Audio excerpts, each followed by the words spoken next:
Give thanks to Allah for the moon and the stars. Praise Him all day for what is and what was. Take hold of your iman, don't give in to shaitan.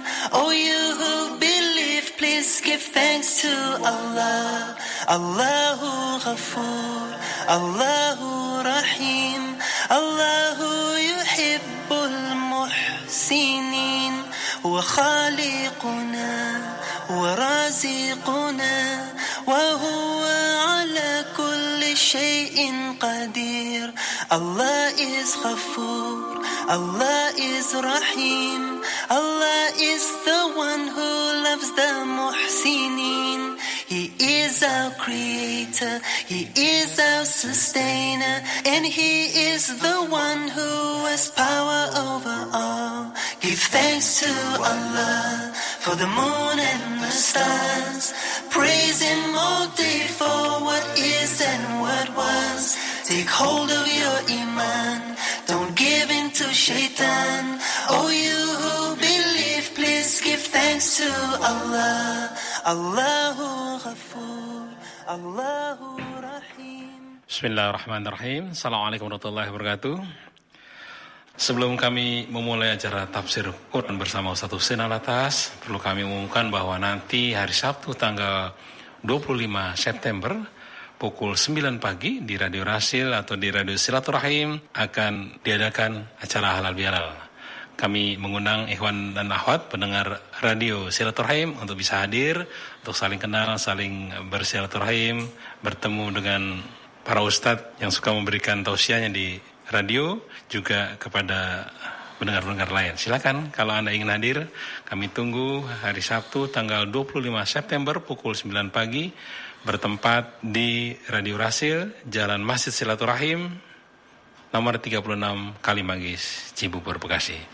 Baik, seperti biasa kita ada acara tafsir Quran, dan untuk kali ini kita teruskan surat Yasin atau surat ke-36 ya.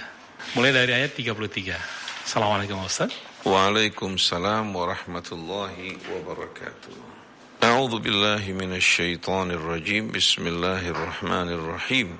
Alhamdulillahi rabbil alamin. Allahumma shalli wa sallim wa barik ala abdika wa rasulika Muhammadin wa alihi wa sahbihi wa sallim subhanak wa bihamdik wa nastaghfiruka wa natubu ilaik. Subhanaka la ilma lana illa ma 'allamtana innaka antal alimul hakim wa la hawla wa la quwwata illa billahil aliyyil azim.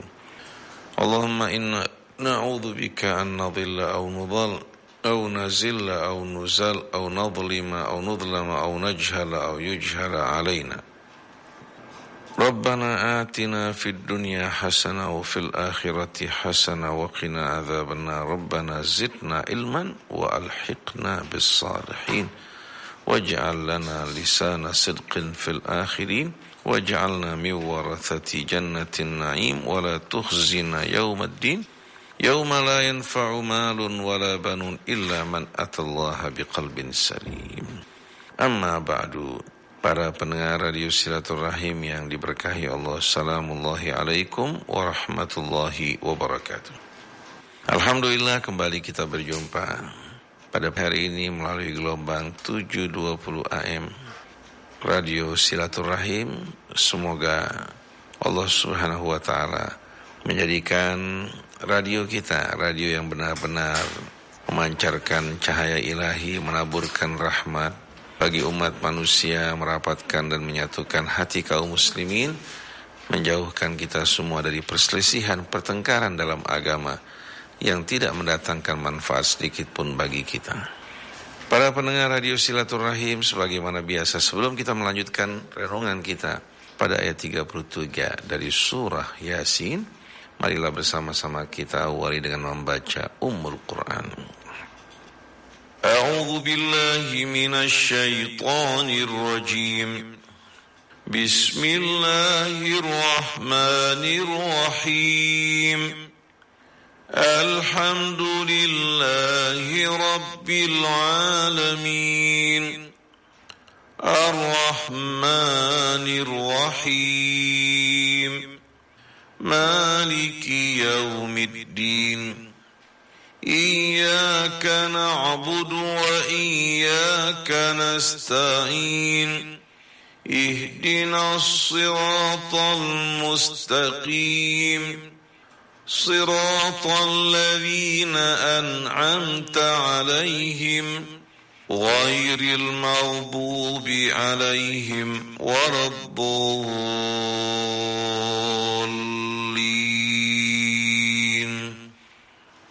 وآية لهم الأرض الميتة أحييناها وأخرجنا منها حبا فمنه يأكلون وجعلنا فيها جنات من نخيل وأعناب وفجرنا فيها من العيون ليأكلوا من ثمره وما عملته أيديهم أفلا يشكرون سبحان الذي خلق الأزواج كلها مما تنبت الأرض ومن أنفسهم ومما لا يعلمون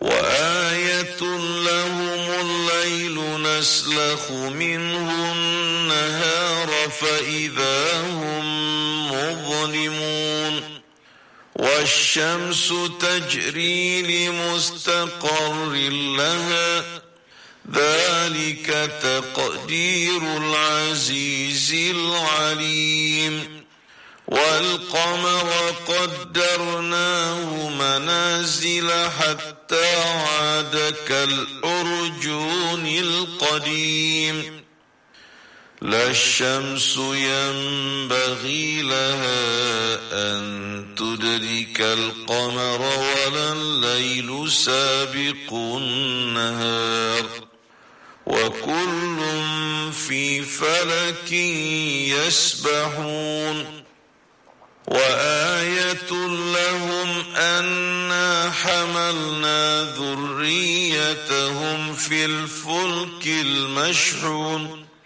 وخلقنا لهم من مثله ما يركبون وإن نشأ نغرقهم فلا صريخ لهم ولا هم ينقذون إلا رحمة منا ومتاعا إلى حين وإذا قيل لهم اتقوا ما بين أيديكم وما خلفكم لعلكم ترحمون وما تأتيهم من آية من آيات ربهم إلا كانوا عنها معرضين وإذا قيل لهم أنفقوا مما رزقكم الله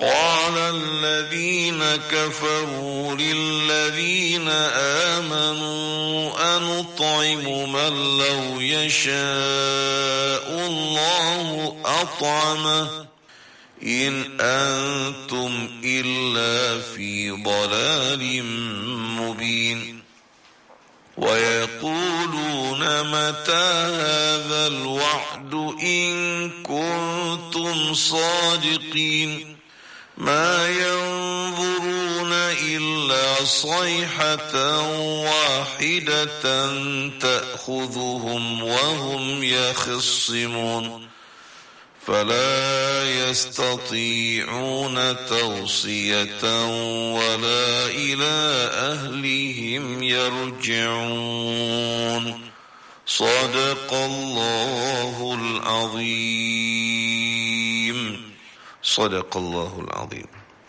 وصدق رسوله الكريم ونحن على ذلك من الشاهدين. Para pendengar radio Silaturahim yang diberkahi Allah Subhanahu wa taala.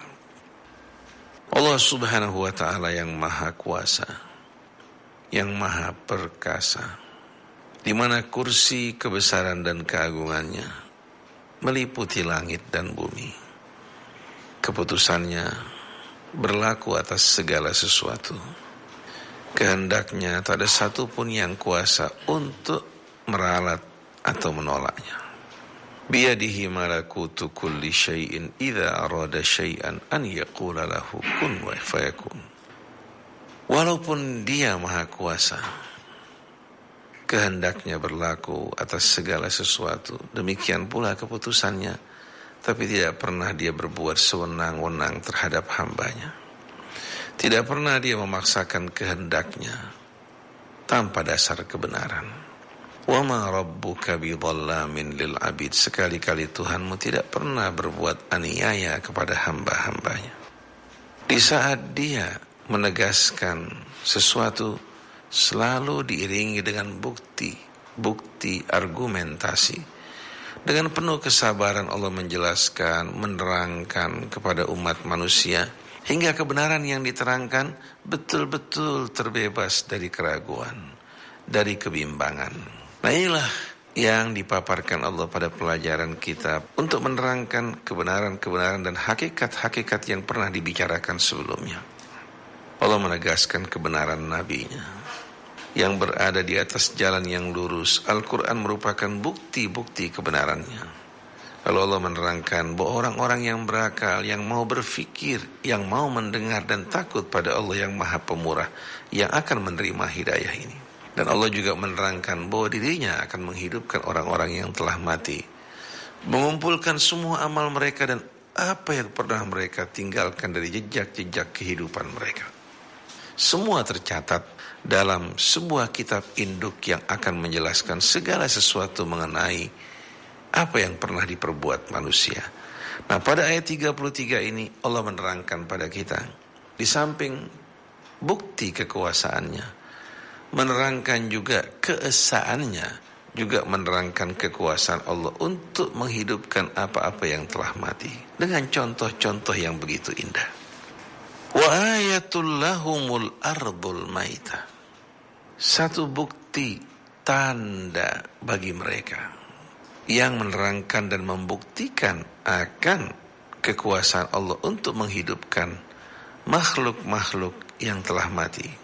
Al-ardul maitah, bumi yang tadinya telah mati. Ahyainaha, lalu kami hidupkan dengan turunnya hujan di atas permukaannya. Wa akhrajna minha habba, lalu kami keluarkan dari dalamnya biji-bijian. Faminhu ya'kulun, dari hasil biji-bijian tersebut mereka makan. Kita membayangkan bagaimana bumi yang tadinya kering kerontang, begitu hujan turun bercampur dengan benih, tidak lama kemudian permukaan bumi menjadi hijau permai. Kemudian keluarlah biji-bijian yang dimakan oleh manusia. Dari tanah mati menghasilkan tumbuhan-tumbuhan hidup yang dimakan oleh manusia, dan daun-daunnya dimakan oleh hewan-hewan ternak. Apakah semua ini tidak menjadi bukti akan kekuasaan Allah? Wa ja'alna fiha jannatin min nakhilin wa a'nab wa fajjarna fiha minal uyun. Dan kami adakan di atasnya kebun-kebun kurma, anggur, dan kami pancarkan fiha, di dalamnya, dari mata-mata air. Liya'kulu min thamarihi, agar mereka makan dari hasil buah-buahnya. Wa ma amilathu aydihim afala yashkurun. Wa ma amilathu aydihim di sini bisa berarti manya, nafi. Artinya semua ini bukan dari hasil karya tangan-tangan mereka. Afala yashkurun, apakah mereka tidak mensyukuri nikmat-nikmat Tuhan mereka? Ini juga menunjukkan akan keesaan Allah, bahwa Allah yang menumbuhkan, yang menghidupkan apa-apa yang mati tanpa sekutu baginya. Tapi wa ma amilatu aidihim, jumlah ini ada keterangan lain di mana ma di sini adalah masdariyah, yang artinya agar mereka makan dari buah-buahnya dan yang diolah oleh tangan-tangan mereka. Tapi kelihatannya menunjukkan ke arah Nabi, wa ma amilatu aidihim, semua ini bukan dari hasil-hasil karya yang dibuat oleh manusia, kelihatannya menunjukkan arti yang cukup masuk di akal dan dapat diterima. Subhanalladzi khalaqal azwaja kullaha mimma tumbitul ardu wa min anfusihim wa mimma la ya'lamun. Maha suci Allah yang telah menciptakan makhluknya berpasang-pasangan, kullaha seluruhnya, baik dari tumbuh-tumbuhan bumi, dari diri mereka dan apa-apa yang mereka tidak tahu. Ayat ini diawali dengan subhana, maha suci Allah. Artinya menerangkan bahwa Allah berbeda dengan makhluknya yang berpasang-pasangan. Dan juga menerangkan bahwa yang melakukan menciptakan semua ini adalah Allah, tiada sekutu baginya. Allah menciptakan segala sesuatu berpasang-pasangan termasuk dari tumbuh-tumbuhan bumi, dari diri mereka dan apa yang mereka tidak tahu. Kalau tumbuh-tumbuhan bumi tidak mengherankan, manusia, hewan, ternak tidak mengherankan. Tapi ternyata bukan hanya sebatas hewan, manusia, tumbuh-tumbuhan, sampai kita jumpai atom yang ada pada setiap benda. Kita temukan ternyata juga berpasangan, di mana proton yang merupakan nukleus inti atom ternyata bermuatan positif, sedangkan elektron, muatan yang melingkarinya ternyata bermuatan negatif. Seperti yang Allah katakan, wa mimma la ya'lamun, dan dari apa-apa yang mereka tidak ketahui. Hukum ini berlaku pada semua makhluknya. Maha suci Allah subhanahu wa ta'ala. Oleh karena itu, seperti yang saya terangkan berulang kali, mengherankan. Ayat ini turun di Mekah. Lalu Nabi ketika di Madinah ditanya, apakah perlu kita mengawinkan korma-korma kita? Rasulullah mengatakan tidak perlu. Malah dalam riwayat yang lain Rasulullah berlalu di tengah-tengah petani korma yang sedang mengawinkan kormanya. Rasulullah mengatakan, apa yang kalian lakukan? Kami sedang mengawinkan pohon-pohon korma kami. Tidak perlu kalian lakukan hal tersebut. Akhirnya pohon-pohonnya tidak menghasilkan buah. Para petani mengeluh pada Rasulullah. Rasulullah mengatakan, kalian lebih tahu urusan dunia kalian. Kira-kira sikap seperti ini patut tidak dilakukan oleh seorang manusia yang sempurna, berakal, bijak, menguasai Al-Quran. Apalagi pernah turun ayat ini pada beliau, mengucapkan kata-kata yang tidak selaras dengan pengetahuan, tidak selaras dengan Al-Quran, dan menunjukkan sikap kekanak-kanakan, sikap tufaili, yang berbicara dalam urusan yang tidak tahu. Wala taqfu ma laysa laka bihi ilmun inna sam'a wal basara wal fuada kullu ulaika kana anhu mas'ula. Di mana Rasulullah dilarang untuk membicarakan sesuatu yang beliau tidak tahu, karena baik pendengaran, penglihatan maupun akal akan ditanya oleh Allah Subhanahu wa taala. Ini mustahil terjadi pada Nabi kita Muhammad sallallahu alaihi wasallam. Oleh karena itu hadis, kalian lebih tahu urusan dunia kalian. Kelihatan bahwa ini hadis merupakan hadis yang dipalsukan atas nama Rasul untuk memisahkan antara kehidupan dunia dan agama. Kehidupan dunia dan akhirat. Agama untuk akhirat, sedangkan urusan dunia kalian bebas melakukan apa yang kalian suka. Akhirnya lahirlah faham bahwa bid'ah itu hanya urusan agama, akhirat, sedangkan urusan dunia tidak ada hubungannya dengan masalah bid'ah. Nah, kalau agama hanya mengatur masalah-masalah yang ritual sifatnya, tidak mengatur bagaimana hubungan antara manusia dengan sesamanya, hubungan antara negara dengan rakyatnya, rakyat dengan negaranya, bagaimana keadilan yang mesti ditegakkan, sama sekali tidak diatur. Kita bertanya, agama apa yang seperti ini? Apa arti manfaatnya? Padahal Al-Quran dengan tegas menjelaskan bahwa kitab ini merupakan sebuah kitab yang bertujuan untuk memberikan bimbingan penerangan kepada umat manusia. Akhirnya karena meyakini hadis yang seperti tadi, mulailah banyak kalangan-kalangan ulama hanya berkecimpung berbicara dalam masalah-masalah sepele, lupa kepada hal-hal yang utama. Jadi maha suci Allah yang telah menciptakan segala sesuatu berpasang-pasangan, dimulai dari tumbuh-tumbuhan bumi, diri mereka, sampai kepada hal-hal yang mereka tidak ketahui. Bahkan antara cahaya dan kegelapan pun kalau kita lihat, yang satu bersifat positif, sedangkan kegelapan bersifat negatif karena merupakan kekosongan dan kehampaan. Oleh karena itu Allah bersumpah, wa syamsi wa duhaha, kemudian wal qamari idza talaha, wal laili idza yaghshaha. Begitu pula wal laili idza yaghsha wan nahari idza tajalla. Bagaimana Allah sebutkan, subhanallah, hal-hal yang berpasang-pasangan satu dengan lainnya. Lalu bukti dan tanda berikut. Tanda, bukti berikutnya. Wa ayatul lahumul lailu naslakhu minhun nahara fa idahum mudlimun. Satu tanda lagi kekuasaan Allah Subhanahu wa taala bagi mereka. Bagaimana malam hari yang kami tanggalkan seperti pakaian yang dilepaskan. Bagaimana malam hari yang bagaimana satu tanda lagi bagi mereka, malam kami tanggalkan siang daripadanya, atau satu tanda bagi mereka malam hari. Naslakhu minhun nahar, kami tanggalkan dan lepaskan siang daripadanya. Fa idahum mudlimun, tahu-tahu mereka berada dalam suasana gelap gulita. Subhanallah, Allah Subhanahu wa taala memberikan satu perumpamaan perubahan siang dan malam. Allah gambarkan bagaimana siang yang ditanggalkan, dilepaskan dari malam hari sebagai pakaian. Tahu-tahu manusia hidup dalam kegelapan. Kegelapan merupakan ayat Allah. Cahaya pun merupakan ayat Allah. Di waktu cahaya matahari terang benderang, mereka bekerja mencari rahmat Allah dan keutamaannya. Pada malam hari dengan selimut kegelapannya, mereka beristirahat, berteduh, agar mereka dapat memulai kehidupan mereka di esok hari. Wasyamsu tajri li mustaqarril laha, dzalika taqdirul azizil alim. Dan matahari beredar menurut waktu yang telah ditentukan oleh Allah baginya. Itulah ketentuan dari yang maha perkasa lagi maha tahu.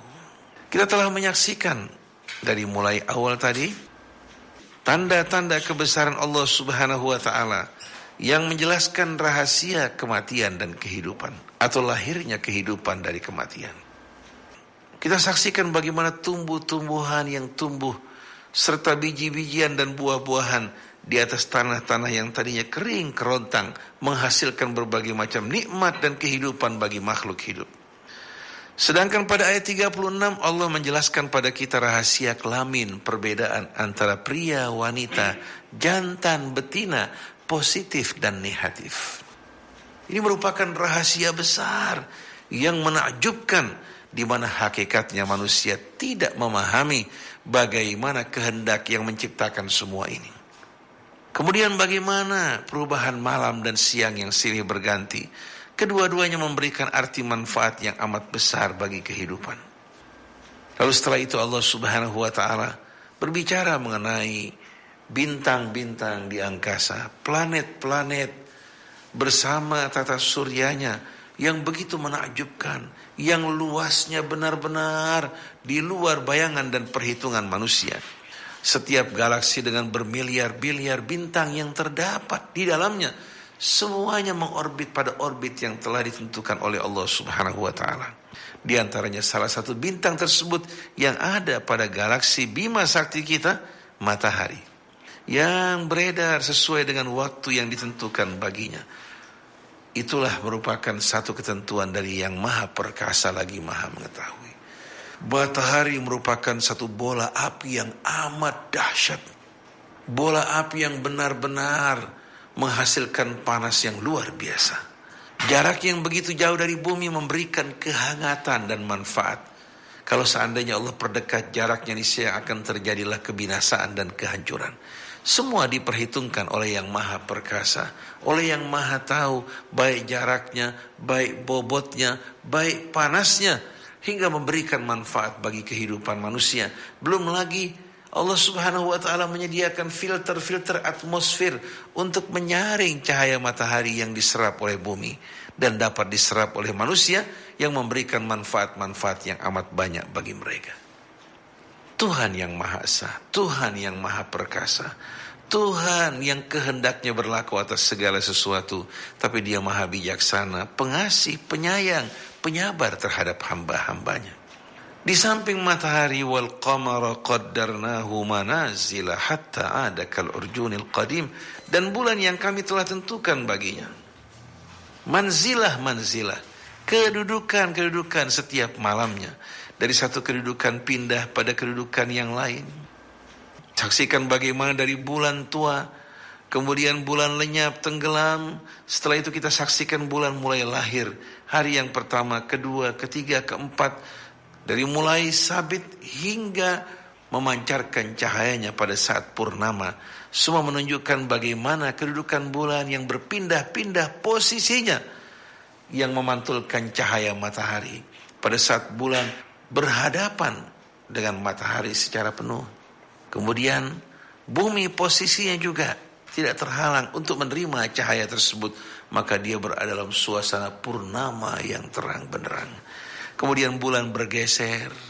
Sebagaimana bumi pun melakukan rotasi pada sumbunya, mengitari mataharinya, kita jumpai bagaimana dari hasil geseran dan pergerakan tersebut melahirkan manzilah, kedudukan bagi bulan dari malam ke malam, hingga kita saksikan bagaimana tanda-tanda ayat kebesaran Allah. Bulan yang tadinya menyabit secara perlahan-lahan mulai membesar, kemudian mulai memenuhi seluruh permukaan bulan yang dapat disaksikan dan dipantulkan ke hadapan bumi kita.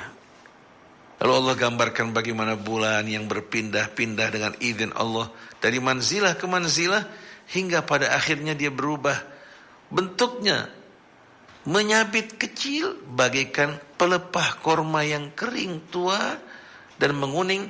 Subhanallah, pada saat itu keadaannya menyabit. Allah gambarkan kondisi bulan pada saat dia menyabit sebagaimana pelepah korma atau ujung dari pelepah korma yang begitu kecil pada saat dia dalam keadaan kering dan tua. Allah berikan perumpamaan sesuai dengan keadaan kondisi yang dikenal oleh bangsa Arab. La syamsu yanbaghi laha an tudrikal qamar. Sekali-kali matahari tidak akan dapat berpindah dari posisinya menyusul bulan. Wal lailu sabiqun nahar. Dan malam juga tidak akan mendahului siang. Wa kullun fi falakin yasbahun. Dan masing-masing berenang mengorbit pada garis edar yang telah ditentukan oleh Allah subhanahu wa ta'ala. Ini terjadi bukan hanya setahun, 2 tahun, 1000 tahun, 2000 tahun, tapi berjuta-juta tahun. Bagaimana posisi matahari pada tempatnya. Dia memiliki garis edar yang telah ditentukan oleh Allah subhanahu wa ta'ala. Ternyata planet-planet yang berada pada tata suryanya, pada tatanannya, masing-masing melakukan rotasi pada subuhnya, mempunyai garis edar melingkari matahari. Tapi ternyata masing-masing tidak pernah mengalami benturan dan gesekan. Seluruhnya berada pada garis edarnya, walaupun terkadang garis edar yang dilalui dari sebahagian planet itu merupakan garis yang sama, tapi masing-masing beredar pada waktu yang berbeda hingga tidak terjadi benturan satu dengan lainnya. Betul-betul amat menakjubkan perhitungan yang maha perkasa, lagi maha bijaksana. Tidak pernah terjadi keterlambatan walaupun hanya sekejap. Tidak pernah terjadi pergeseran dari orbitnya hingga berpindah kepada garis orbit bagi planet-planet yang lain. Kemudian matahari bersama planet-planetnya, dia juga memiliki garis edar mengitari sumbunya, porosnya pada galaksinya bersama bintang-bintang yang lain. Maka Allah terangkan di sini bahwa matahari tidak akan keluar dari garis edarnya hingga berbenturan dengan bulan. Demikian pula sebaliknya, dan malam tidak akan mendahului siang, semua dengan penuh keteraturan dan beredar pada garis falak edar yang telah ditentukan oleh Allah subhanahu wa ta'ala. Ini berbicara mengenai alam astronomi yang begitu indah. 1400 tahun yang lampau, kalau diterangkan pada saat ini saja sudah begitu menakjubkan, apalagi pada masa di saat manusia tenggelam dalam kejahiliahan, tidak mengenal berbagai macam ilmu pengetahuan yang dikenal pada saat ini. Dari mana Nabi kita berbicara seperti ini, padahal beliau seorang anak yatim, seorang anak yang tidak mengecap bangku sekolah, yang tidak mengenal pendidikan, bahkan bangsanya amat terkebelakang. Negara yang telah maju peradabannya seperti Romawi maupun Persia tidak memahami hal seperti ini. Mereka justru meyakini berbagai macam dewa-dewa yang mengatur apa-apa yang disebutkan Allah subhanahu wa ta'ala tadi. Tapi Rasul menjelaskan, seorang nabi yang buta huruf, yang tidak pernah duduk di bangku sekolah, menjelaskan hakikat fakta-fakta ilmiah ini yang sejalan dengan apa-apa yang ditemukan manusia. Sekarang kita berpindah. anugerah dan ayat Allah yang terdapat pada perahu-perahu bahtera yang mengarungi lautan. Wa ayatul lahum anna hamalna dzurriyyatahum fil fulkil mashhun. Dan satu tanda lagi bagi mereka bahwa kami mengangkut keturunan-keturunan mereka dalam bahtera yang syarat muatannya. Bukan hanya mengangkut mereka, anak-anak keturunan mereka bahkan diangkut di atas bahtera-bahtera tersebut, berpindah dari benua ke benua, dari negara ke negara, dari pulau ke pulau. Apakah ini bukan merupakan tanda kebesaran Allah? Bagaimana kapal tersebut dengan muatan yang jauh lebih berat daripada udara, terapung di atas permukaan air, di atas permukaan laut, berpindah dari satu daerah ke daerah, dari negara ke negara dengan muatan yang terkadang ratusan ribu ton. Merupakan satu keajaiban. Di samping mengangkut barang-barang mereka, juga menghasilkan hasil yang bermacam-macam, dari mulai minyak, gas, hingga kepada hasil-hasil kekayaan lautnya, mutiaranya, ikan-ikannya, dan lain sebagainya. Wa khalaqna lahum min mithlihi ma yarkabun, dan kami ciptakan bagi mereka yang serupa dengan bahtera tersebut yang kelak mereka akan tunggangi. Allah sebutkan ma yarkabun, yang kelak mereka akan tunggangi. Pada saat itu Allah tidak menyebutkan pesawat udara dan berbagai macam kendaraan yang lain, tapi Allah sebutkan dengan bahasa isyarat, dan kami ciptakan bagi mereka yang serupa ma yarkabun, yang kelak mereka akan tunggangi. Apakah ini tidak menunjukkan ayat kebesaran dan keagungan Allah Subhanahu wa taala? Wa inna sya' nughriqhum fala sarikha lahum wa lahum yunqadhun. Kalau kami kehendaki, kami dapat menenggelamkan mereka, maka tak ada satu pun yang kuasa memberikan pertolongan bagi mereka, dan mereka tidak akan selamat. Allah yang menahan bahtera-bahtera di atas permukaan laut dengan kehendak dan ketentuannya untuk membuat perahu berlayar dengan aman. Allah juga yang memerintahkan angin untuk tidak membahayakan perahu-perahu tersebut. Tapi kalau Allah kehendaki, Allah Subhanahu wa taala membuat hukum yang ada pada air tersebut ternyata terlepas sebagaimana api yang Allah perintahkan untuk menjadi sejuk dan dingin pada Ibrahim, Allah kuasa untuk menenggelamkan kapal tersebut atau menerbalikannya oleh badai yang dikirimkan. Illa rahmatan minna wa mata'an ilahin. Tapi semua itu sebetulnya merupakan rahmat dari kami dan kesenangan sampai batas waktu yang telah kami tetapkan. Mereka selamat, mereka dapat senang, bersukaria, melakukan perjalanan berpindah dari negara ke negara, baik dengan perahu maupun dengan pesawat udaranya atau kendaraan-kendaraan, mobil dan lain sebagainya. Sebuah dengan rahmat dari sisi kami dan kesenangan sampai batas waktu yang telah ditetapkan. Wa idza qila lahum ittaqu ma baina aydikum wa ma khalfakum la'allakum turhamun. Dan kalau dikatakan pada mereka, bertakwalah, berwaspadalah kalian, hati-hatilah kalian dari apa yang di hadapan kalian dan apa yang di belakang kalian. La'allakum turhamun, agar kalian selalu dalam curahan rahmat Allah Subhanahu wa taala. Ayat ini mengingatkan akan apa yang kita akan hadapi di masa akan datang. Ada hubungannya dengan perbuatan yang kita lakukan dengan masa lampau. Oleh karena itu nasib kita ditentukan oleh amal kita. Apa yang kita petik hari ini buah dari tanaman kita kemarin. Yang kita akan petik di hari esok tanaman kita pada hari ini. Maka Allah ingatkan hubungan antara masa lampau dan masa akan datang. Bertakwalah kalian kepada Tuhan kalian.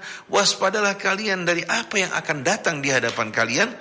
Dan apa yang berada di belakang kalian dari amal perbuatan kalian. Manusia terikat dengan apa-apa yang pernah diperbuat. Oleh karena itu kalau masa lampau kita buruk, penuh dengan noda maksiat, segerakan taubat kalian kembali kepada Allah Subhanahu wa taala, menyesali kesalahan kalian sebelum terlambat. Kemudian menghadapi hari yang akan datang, mohonlah hidayah petunjuknya dan bertawakallah kepada Allah. Dengan ini baru kamu akan selamat. Dan ini merupakan jalan yang Allah tunjukkan bagi kita semua. Wa ma ta'tihim min ayatin min ayati rabbihim illa kanu anha mu'ridin. Tapi sayang, sungguh sayang, tidak datang kepada mereka ayat, bukti dari ayat dan bukti-bukti Tuhan mereka, kecuali mereka berpaling daripadanya. Mereka tidak menyempatkan diri mereka untuk merenung atau memikirkannya karena mereka sibuk dengan hawa nafsu mereka, dengan angan-angan mereka dilupakan oleh syaitan. Wa idza qila lahum anfiqu mimma razaqakumullah, kalau dikatakan pada mereka, infakkanlah sebahagian yang Allah berikan kepada kalian. Qala alladzina kafaru lil ladzina amanu, maka orang-orang yang kafir menjawab orang-orang yang beriman. Jawaban ini menunjukkan sifat kikir mereka, culas mereka, dan kejinya hati mereka. Mereka berkata, anut'imu man law yasha'ullahu at'amah.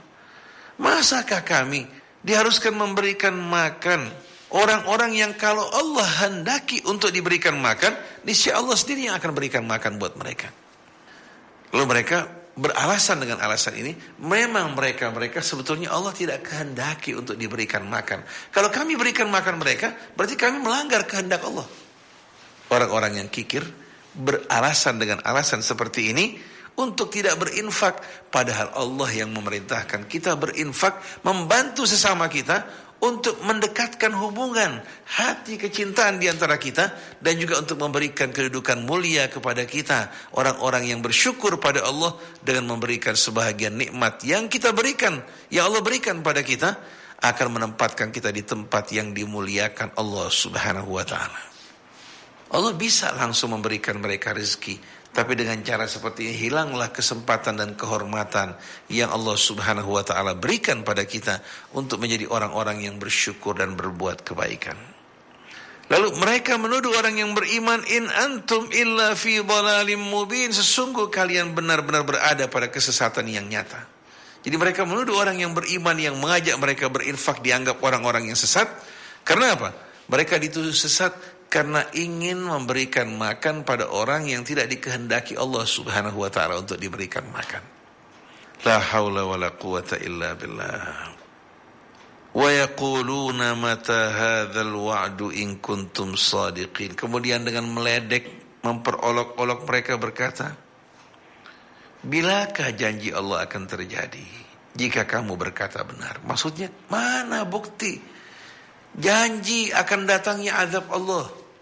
Atau mana bukti akan adanya hari kebangkitan? Tidak pernah kami jumpai orang-orang yang mati bangkit kembali mengatakan bahwa ada kehidupan setelah mati. Ini semua menggambarkan orang-orang yang hatinya keras membatu. Mereka berkata, mata hadzal wa'du in kuntum shadiqin. Kapankah, bilakah janji Allah akan terlaksana kalau kalian termasuk dari orang-orang yang benar? Allah menjawab, ma yanzuruna illa sayhatan wahidatan ta'khudhuhum wa hum yakhsimun. Sebenarnya yang mereka tunggu hanyalah suara dahsyat yang akan datang merenggut mereka sementara mereka sedang berbantah-bantahan satu dengan lainnya. Jadi orang-orang seperti mereka tidak akan sadar kecuali dengan kedatangan azab, baik itu badai, tofan, gempa atau suara yang mengguntur yang merenggut dan membinasakan mereka ketika mereka sedang bertengkar berselisih di antara mereka.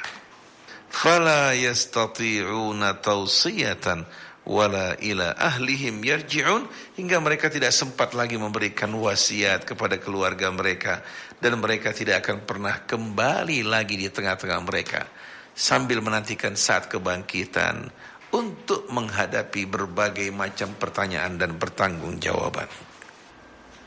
Para pendengar radio Silaturahim yang berbahagia, coba Anda di rumah masing-masing merenungkan bagaimana ayat-ayat kebesaran Allah yang Allah paparkan mengenai rahasia kehidupan, nikmat-nikmat karunia Allah yang Allah berikan hambanya, rahasia kelamin, perbedaan pria, wanita, jantan, betina, positif dan negatif yang kita saksikan di alam raya ini.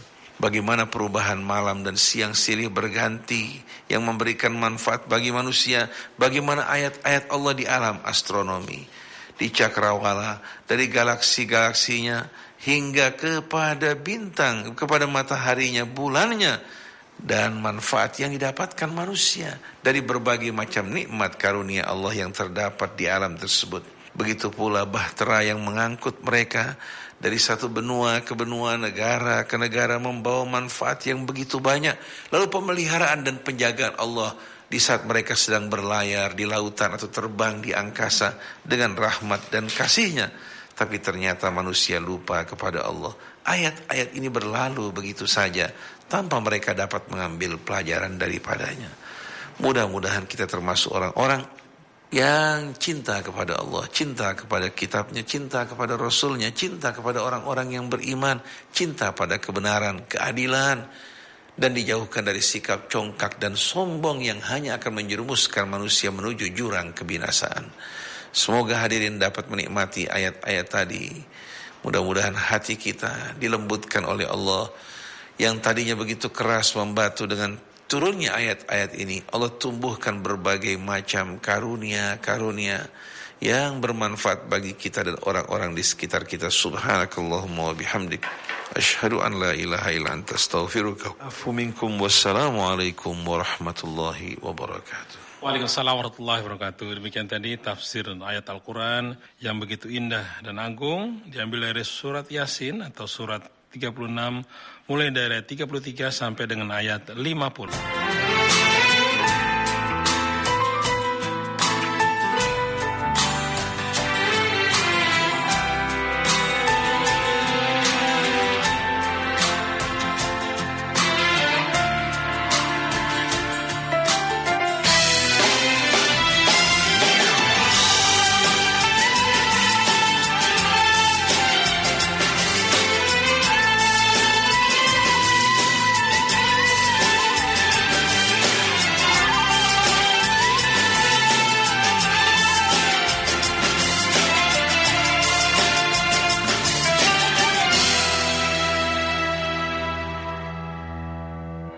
Blessed is your face, blessed is your name, my beloved. Blessed is your smile, which makes my soul want to fly, my beloved. All the nights and all the times that you cared for me, but I never realized it, and now it's too late. Forgive me. Now I'm alone, filled with so much shame, for all the years I caused you pain. If only I could sleep in your arms again. Mother, I'm lost without you. You were the sun that brightened my day. Now who's gonna wipe my tears away? If only I knew what I know today. Mother, I'm lost without you.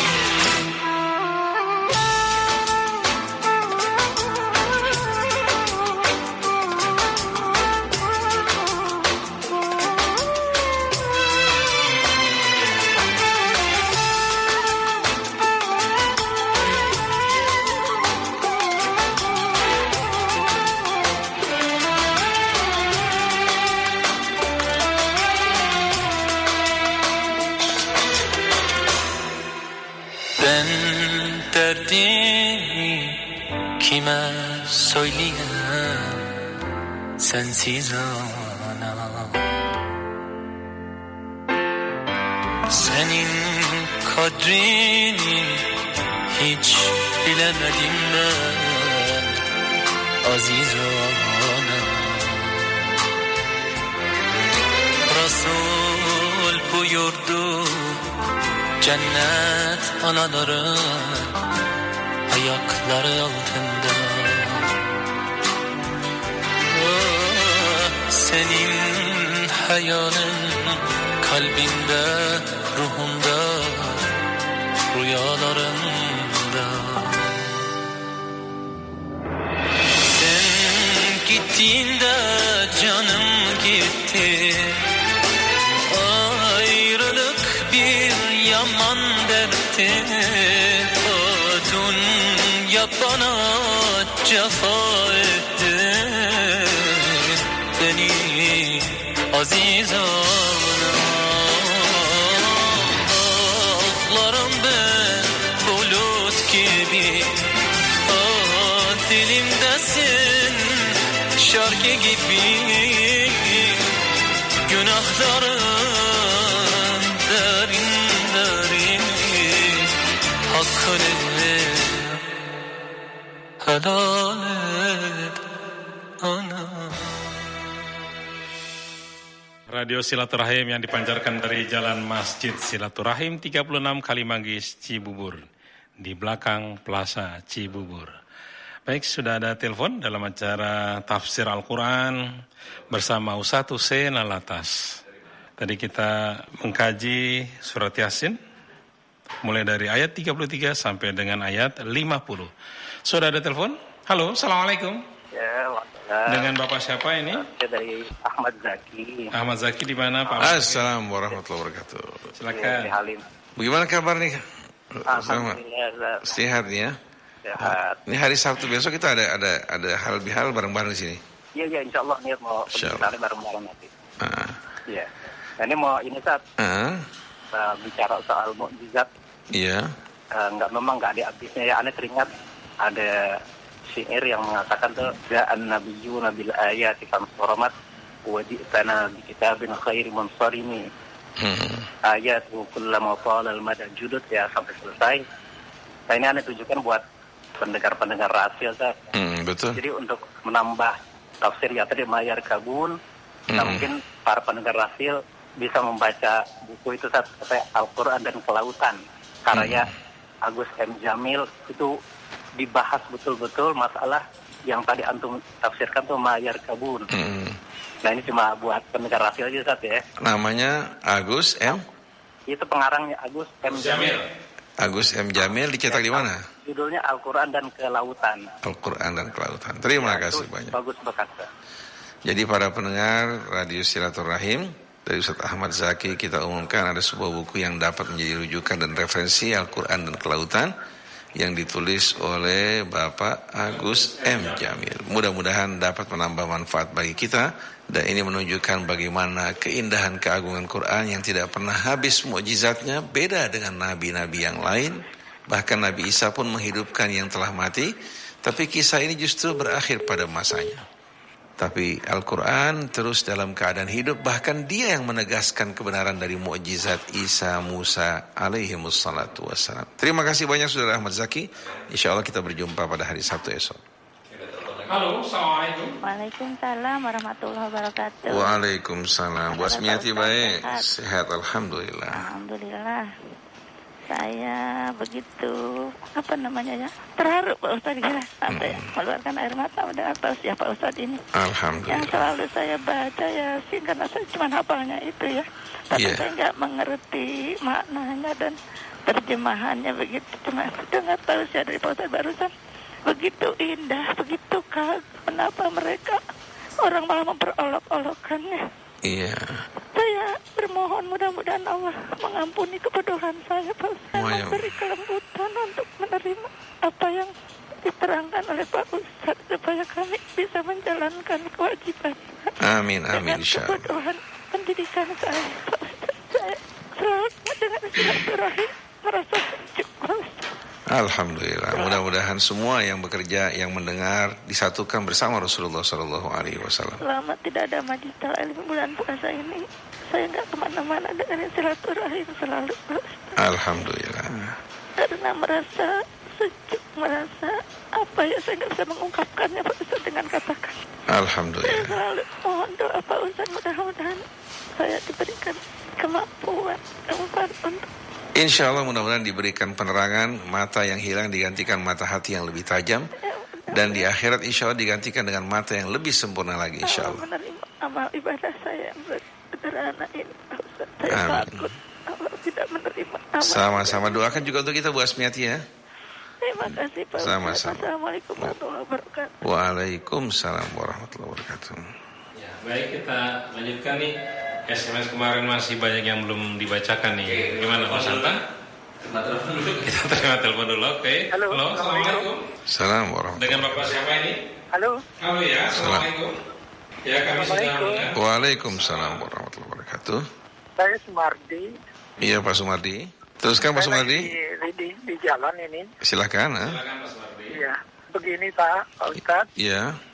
saya ingin bertanya kira-kira bagaimana ya Pak Ustadz untuk supaya keluarga, istri saya, anak saya sendiri bisa istilahnya tekun dalam menjalankan perintah Allah itu ya Pak. Terus saya minta kira-kira bagaimana ininya, apa ada doanya atau bagaimana untuk menghadapi keluarga ini supaya selamat dunia akhirat. Terima kasih. Baik Pak Sumardi. Assalamualaikum. Assalamualaikum warahmatullahi wabarakatuh. Pak Sumardi, seorang biasanya bersemangat mengerjakan sesuatu kalau dia mencintainya. Dan dia akan mencintai sesuatu kalau dia memahaminya. Oleh karena itu, untuk memahaminya kita membutuhkan ilmu. Maka Pak Sumardi dengan bekal yang Allah berikan, baik dari penglihatan, pendengaran, juga akal, dapat membantu Pak Sumardi untuk dapat betul-betul meresapi ayat-ayat Allah Subhanahu wa ta'ala. Kemudian berdiri dengan khusyuk pada saat kita sholat. Kemudian pada saat ruku dan sujud, lakukanlah dengan tumakninah. Setelah itu mohon pada Allah Subhanahu wa ta'ala pada saat sujud untuk dituangkan kecintaan ke dalam hati kita pada Allah, pada Rasulnya, pada kitabnya, pada agamanya, dan dibantu untuk memahami petunjuk-petunjuk Allah.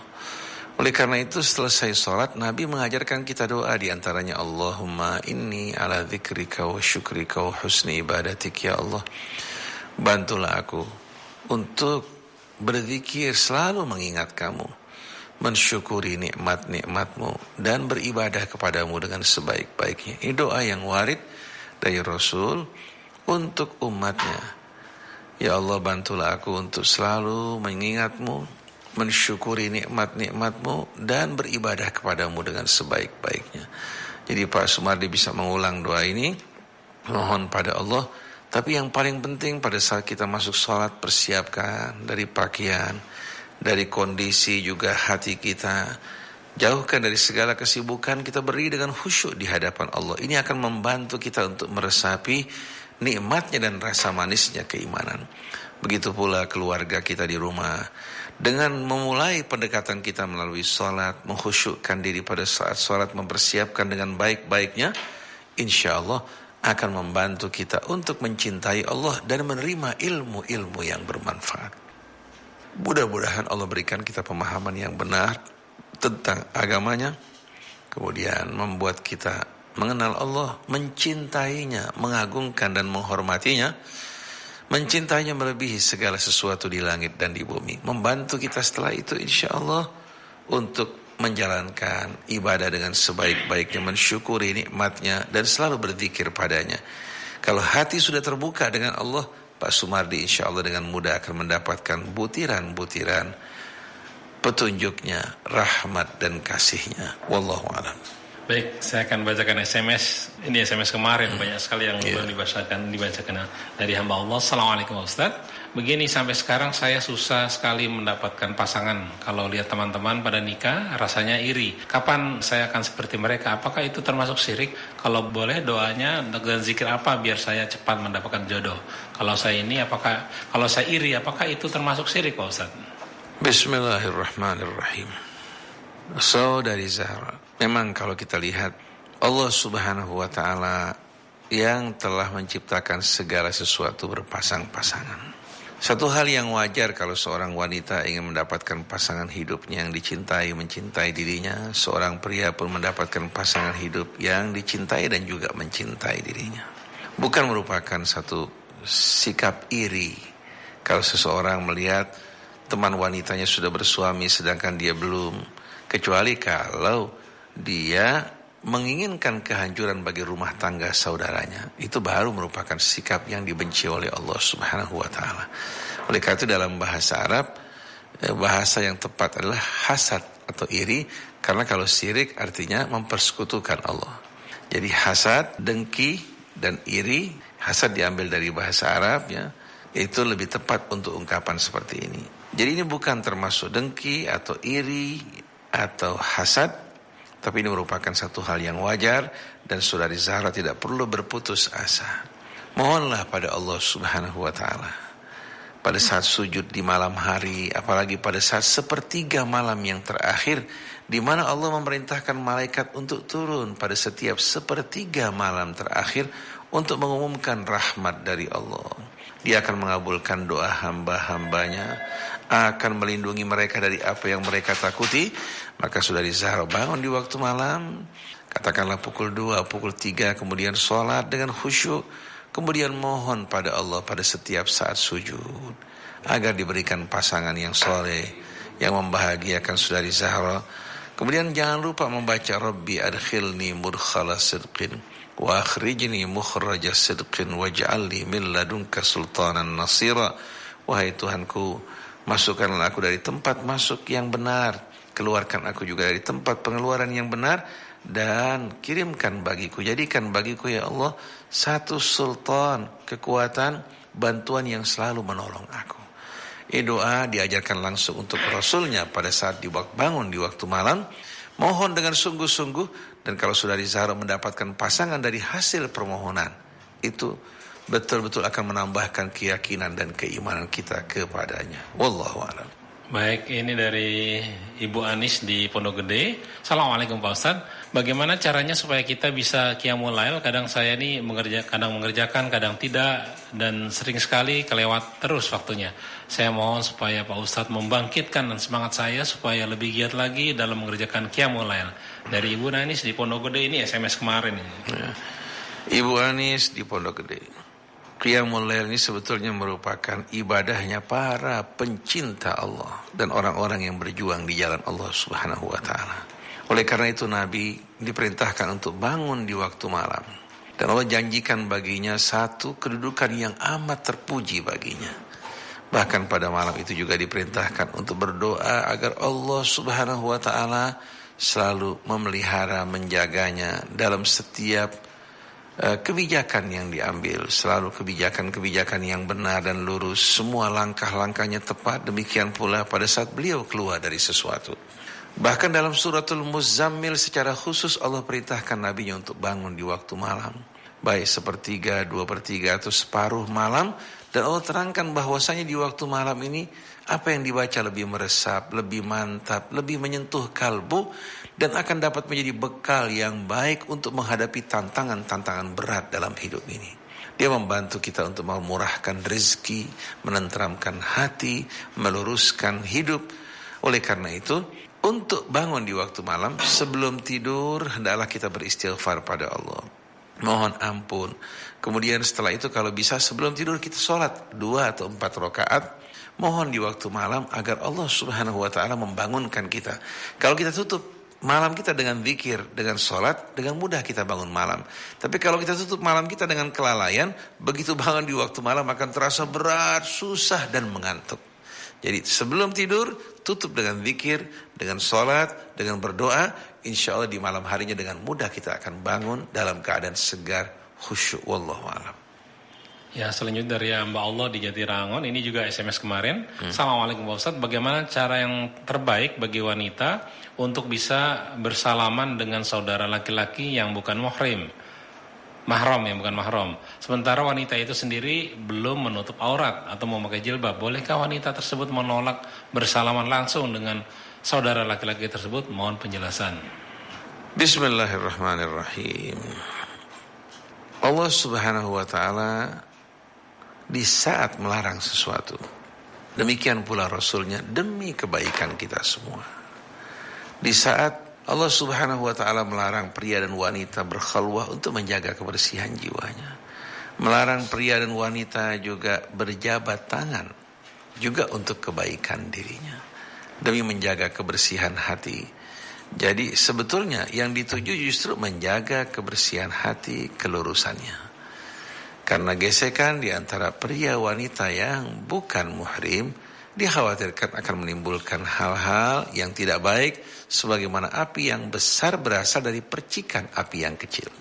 Oleh karena itu ketika bai'atun nisa, kaum wanita berbaiat di hadapan Nabi kita Muhammad sallallahu alaihi wasallam, setelah turunnya suratul Mumtahanah, idza ja'akal mu'minatu yubai'naka, ketika datang orang-orang yang beriman, wanita-wanita membaiat kamu, ya, dengan baiat-baiat yang disebutkan dalam suratul Mumtahanah, wanita mengulurkan tangan untuk berjabatan dengan Rasul. Rasulullah mengatakan, inilah usafihun nisa, aku tidak menjabat tangan kaum wanita.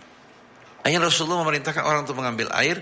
Rasulullah masukkan tangannya ke dalam air. Setelah itu diangkat, satu persatu wanita mencelupkan tangan mereka dalam air untuk berbaiat sumpah setia pada Nabi kita Muhammad SAW. Nah, ini dapat dibaca dari keterangan yang berhubungan dengan baiat kaum wanita.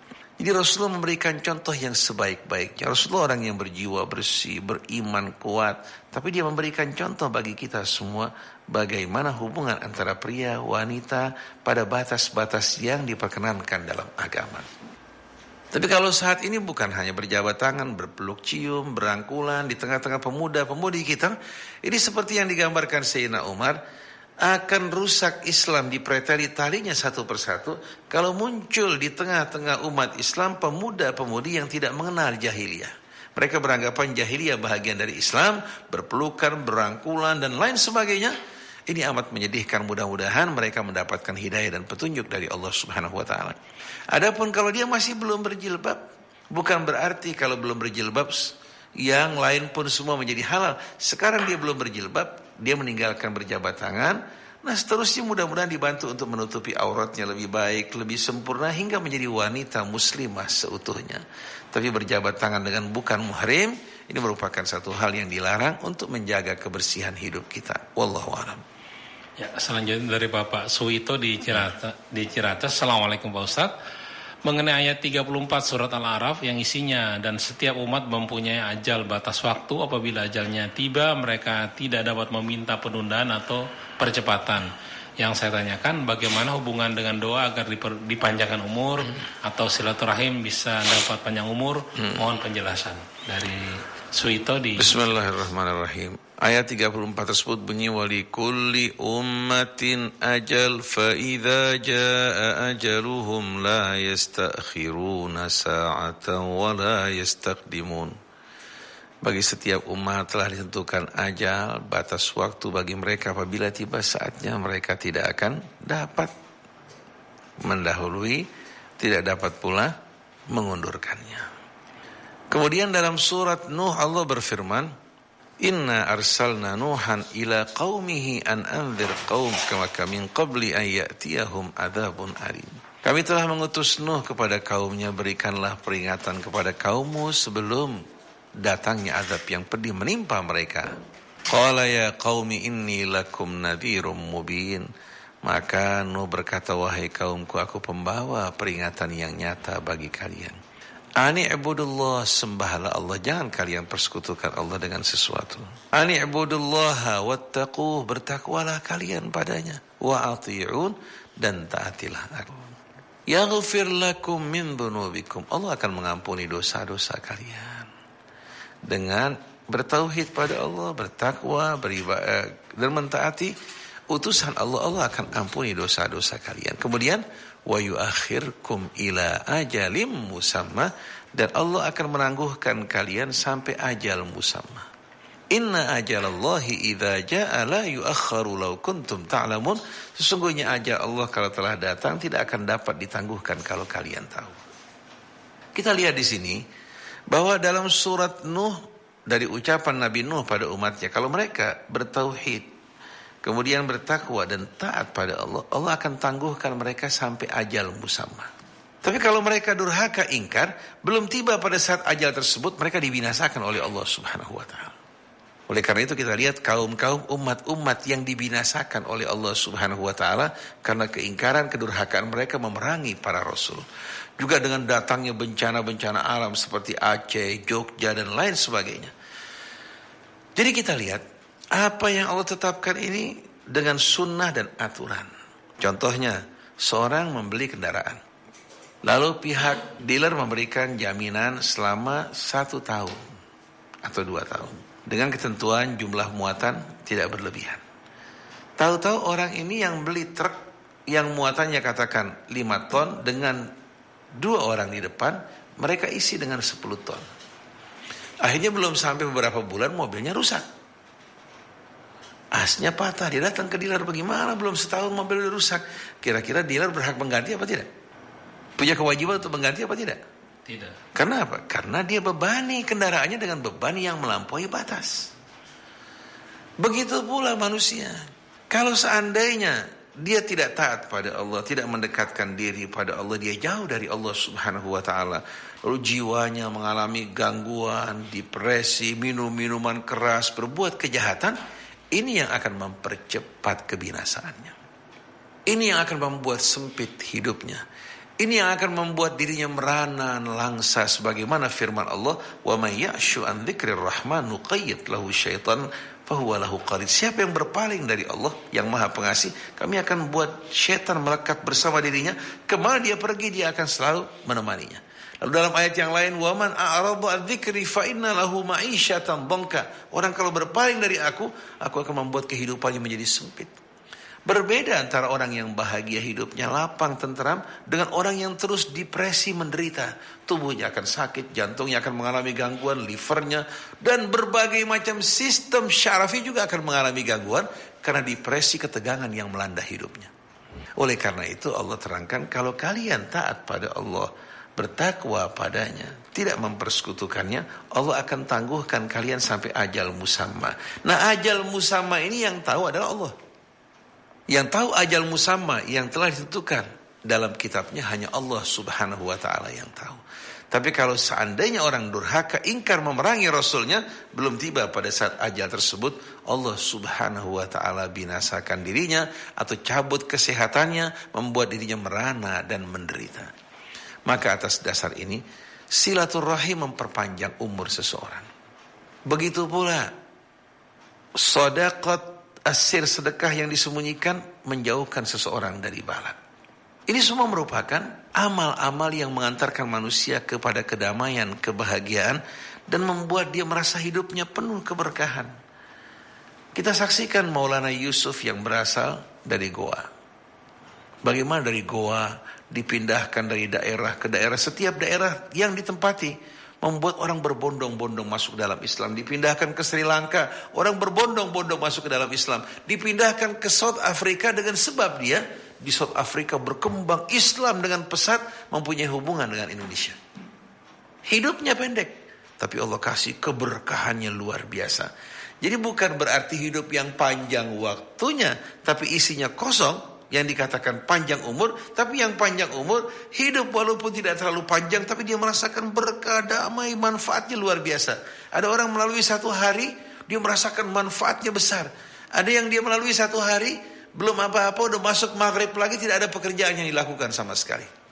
Oleh karena itu, rahmat, keberkahan, panjangnya usia seseorang dilihat dari manfaat yang dilakukan dalam hidupnya. Terkadang dia hidup 30-40 tahun, tapi Allah kasih lebih berkah daripada orang yang hidup 90 atau 100 tahun.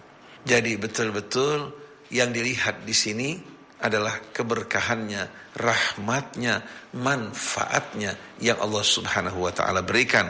Orang yang beriman bertakwa dijauhkan dari penderitaan, kesempitan, dari berbagai macam gundah gulana, dan berbagai macam hal yang membuat seolah-olah hidupnya menjadi pendek. Tapi kalau orang yang beriman, dia merasakan waktunya berharga, bermanfaat. Sampai dibilang hari ini saya bersyukur pada Allah. Saya sholat, saya bekerja, saya berdakwah, saya mengajar, saya bersilaturahim. Hari ini betul-betul manfaatnya amat luar biasa. Nah, ini bergantung dengan kedekatan kita pada Allah. Orang yang dekat pada Allah, ingat pada Allah, Allah akan buka pintu rahmah keberkahannya. Tapi yang jauh dari Allah Subhanahu wa ta'ala, rahmat dan keberkahannya akan dicabut daripadanya. Fadhkuruni adhkurkum washkuruli wala takfurun. Ingatlah aku akan selalu mengingat kalian, bersyukurlah padaku dan janganlah kalian ingkar. Jadi kesimpulannya, ajal terbagi dua, ada ajal musamma, ada ajal ghair musamma. Ajal musamma ini yang telah ditetapkan oleh Allah, yang merupakan rahasianya. Kapan kita lahir, kapan kita mati, itu diketahui oleh Allah. Sedangkan ghair musamma, yang tidak musamma ini, itu datangnya kebinasaan, azab yang disegerakan oleh Allah karena dosa, keingkaran, kedurhakaan kita padanya. Kalau kita taat, patuh, maka kita akan sampai pada ajal tersebut yang telah ditetapkan oleh Allah Subhanahu wa taala dengan penuh rahmat dan keberkahan. Tapi begitu seseorang ingkar, durhaka, janganlah dia menyalahkan Allah Subhanahu wa taala, tapi salahkanlah dirinya yang mengundang kebinasaan dengan tangan dan perbuatannya. Wallahu a'lam. Selanjutnya, Assalamualaikum anak iman dan istri di Tanjung Barat, jaga Karsa, insyaallah hari Sabtu akan hadir dalam acara halal bihalal di Radio Silaturahim. Tafadhal, ditunggu. Kepada yang lainnya juga kami persilakan apabila ingin hadir di acara halal bihalal yang diselenggarakan oleh Radio Silaturahim, silakan hadir pada hari Sabtu tanggal 25 September pukul 9 pagi. Selanjutnya dari Bapak Purwanto, Pak Ustadz, Ana mau tanya, apakah maksud ayat barang siapa yang sedang disempitkan rezeki, maka hendaknya dia menafkahkan sebagian rezeki yang Allah berikan kepadanya? Ini saya tidak tahu, nggak disebutkan ayatnya di mana ini.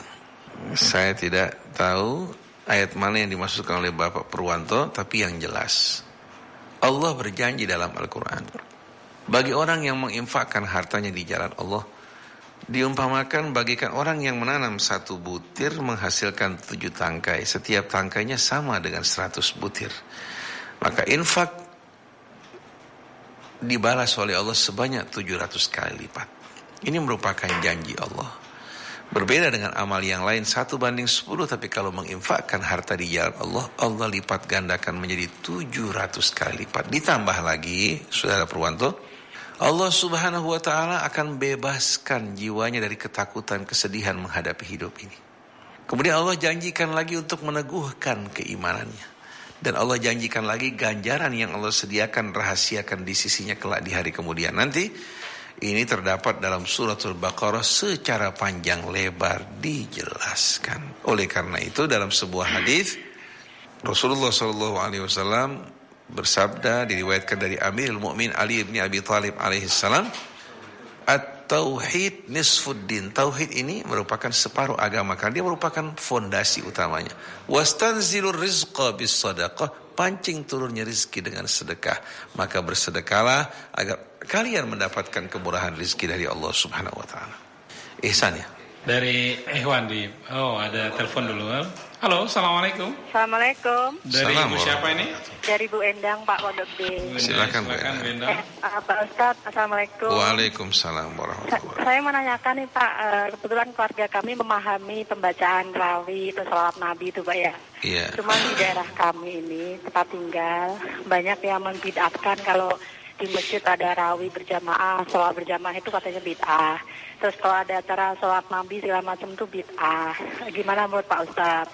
Satu, kedua, saya pernah baca dalam Al-Quran itu yang artinya Allah akan menimpakan musibah itu akibat dari ulah manusia itu sendiri. Itu yang dimaksud apa Pak Ustadz? Terima kasih. Assalamualaikum warahmatullahi wabarakatuh. Waalaikumsalam warahmatullahi wabarakatuh. Allah berfirman dalam kitabnya, wa ma asabatkum min musibatin fabima kasabat aydikum wa ya'fu an katsir. Tidak ada satu musibah yang menimpa kalian melainkan buah dari perbuatan kalian sendiri, buah dari perbuatan tangan kalian. Tetapi Allah masih memaafkan, menahan. Tidak seluruh akibat buruk dari perbuatan kita dituangkan pada kita, hanya sedikit yang Allah tuangkan sebagai peringatan. Karena kalau seluruh perbuatan kita akibatnya dituangkan pada kita, niscaya kita akan binasa. Kemudian Allah juga terangkan, dhaharal fasadu fil barri wal bahri bima kasabat aydin nas. Berkembang, bermunculan kerusakan di daratan maupun di lautan disebabkan ulah perbuatan manusia. Begitu pula firman Allah, walau anna ahlal qura amanu wattaqau la fatahna alaihim barakatim minas sama'i wal ard. Apabila penduduk negeri beriman dan bertakwa, kami akan limpahkan, tuangkan rahmat dan keberkahan kami dari langit dan bumi.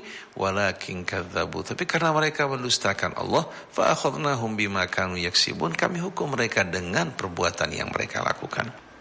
Jadi Ibu Endang, dengan tegas Allah bilang, faman ya'mal mithqala dzarratin khairan yarah wa man ya'mal mithqala dzarratin syarran yarah. Ini jelas merupakan hukum Allah. Oleh karena itu orang kalau terkena musibah, kalau dia periksa koreksi dirinya dengan berani, dia akan melihat pasti ada sebab dari perbuatannya. Begitu pula orang kalau merasakan kelapangan, ketenangan hidupnya, mungkin dari sedekah yang diberikan, bantuan yang diulurkan pada saudaranya. Jadi marilah kita semua terbiasa untuk mengoreksi diri kita kalau kita mengalami kesusahan dan bersyukur atas nikmat Allah di saat kita menerima kebaikan dan banyak-banyak beristighfar, memohon ampun, karena istighfar akan menghapuskan kita dari dosa kita dan memutuskan dari akibat-akibat yang pernah kita perbuat. Adapun dengan pembacaan Rawi artinya kisah kehidupan maulid Nabi kita Muhammad SAW. Mungkin dibacakan dari kelahirannya, kemudian perjalanannya, kemudian juga tata cara kehidupannya. Sebetulnya membacakan kisah kehidupan Rasul merupakan satu hal yang baik. Asal yang dibacakan riwayat yang benar, kisah-kisah yang tidak sama sekali berisikan kebohongan, mengisahkan kehidupan Rasul dari mulai kelahiran, kemudian nasabnya, kemudian bagaimana kehidupan yang penuh kejujuran tumbuh, kemudian diangkat sebagai Nabi, membawa berita untuk rahmatan lil alamin. Ini merupakan satu hal yang indah agar setiap umat Islam dapat mengenal kehidupan Rasul. Oleh karena itu kita menginginkan yang dibacakan dalam peringatan Maulid itu hal-hal yang betul-betul benar, bermanfaat. Penceramah-penceramah juga menyampaikan kisah kehidupan Rasul yang mendidik, yang mengajak kita untuk meneladani Nabi kita Muhammad SAW. Kemudian pada saat mereka berdiri, jangan mereka mengatakan bahwa Rasulullah hadir di tengah-tengah mereka karena ia membutuhkan dalil, sedangkan dalilnya tidak ada. Dan tidak mungkin seorang mengatakan, saya dengar si fulan mengatakan bahwa Nabi hadir dalam pertemuan kita. Ini berlebih-lebihan. Tapi sebetulnya orang-orang yang berdiri dulu, mereka menghadirkan Rasulullah dalam hati mereka. Seperti orang yang berdiri untuk mengenang para pahlawan yang meninggal dunia. Mereka berdiri bukan berarti arwah para pahlawan hadir. Mereka berdiri untuk mengenang, menghormati para pahlawan. Nah, orang-orang yang mengadakan maulid dulu, mereka berdiri seolah-olah Rasulullah di hadapan mereka seperti dalam sholat. Kita pada saat tasyahud mengucapkan Assalamu alayka ya Rasulullah, salam sejahtera bagimu wahai Rasulullah, seolah-olah Rasulullah ada di hadapan kita. Oleh karena itu, dalam hal ini, orang yang mengadakan peringatan maulid dengan membacakan kisah yang benar, yang tidak berlebih-lebihan mengenai kehidupan Rasul untuk memberikan pelajaran dan tauladan bagi umat, dan dibaca dengan suara yang merdu, silakan, tidak ada halangan apa-apa. Yang penting tidak melakukan pelanggaran-pelanggaran terhadap nilai-nilai agama. Ini menumbuhkan kecintaan pada Rasulullah SAW. Nah, kalau sebahagian orang tidak suka hal-hal seperti ini, saya pikir Anda boleh saja mengatakan bahwa ini tidak ada contohnya pada Rasulullah. Anda mau meninggalkan silahkan, tapi jangan sampai Anda menimbulkan keributan, karena orang lain mempunyai pandangan lain, argumentasi yang lain. Kalau saya melihat apa isi yang di dalamnya, kalau isinya kebenaran, isinya menaburkan kecintaan pada Rasul, isinya membangun akhlak yang baik, moralitas yang baik, membangun keteladanan dari kehidupan Rasul, saya melihat bahwa ini merupakan satu hal yang positif. Tapi kalau maulid diadakan hanya untuk sekedar makan-makan, kumpul-kumpul, kemudian para khatibnya berbicara yang kotor, porno, kemudian menyerang sana, menyerang sini, mengeluarkan hal-hal yang tidak patut, ini orang-orang yang dikutuk oleh Allah karena mengatasnamakan peringatan maulid, mengatasnamakan Rasulullah, tahu ternyata yang dilakukan dan disampaikan merupakan wal-iyadzubillah fitnah yang keji, cacian, makian, kata-kata yang kotor yang dibenci oleh Nabi kita Muhammad SAW.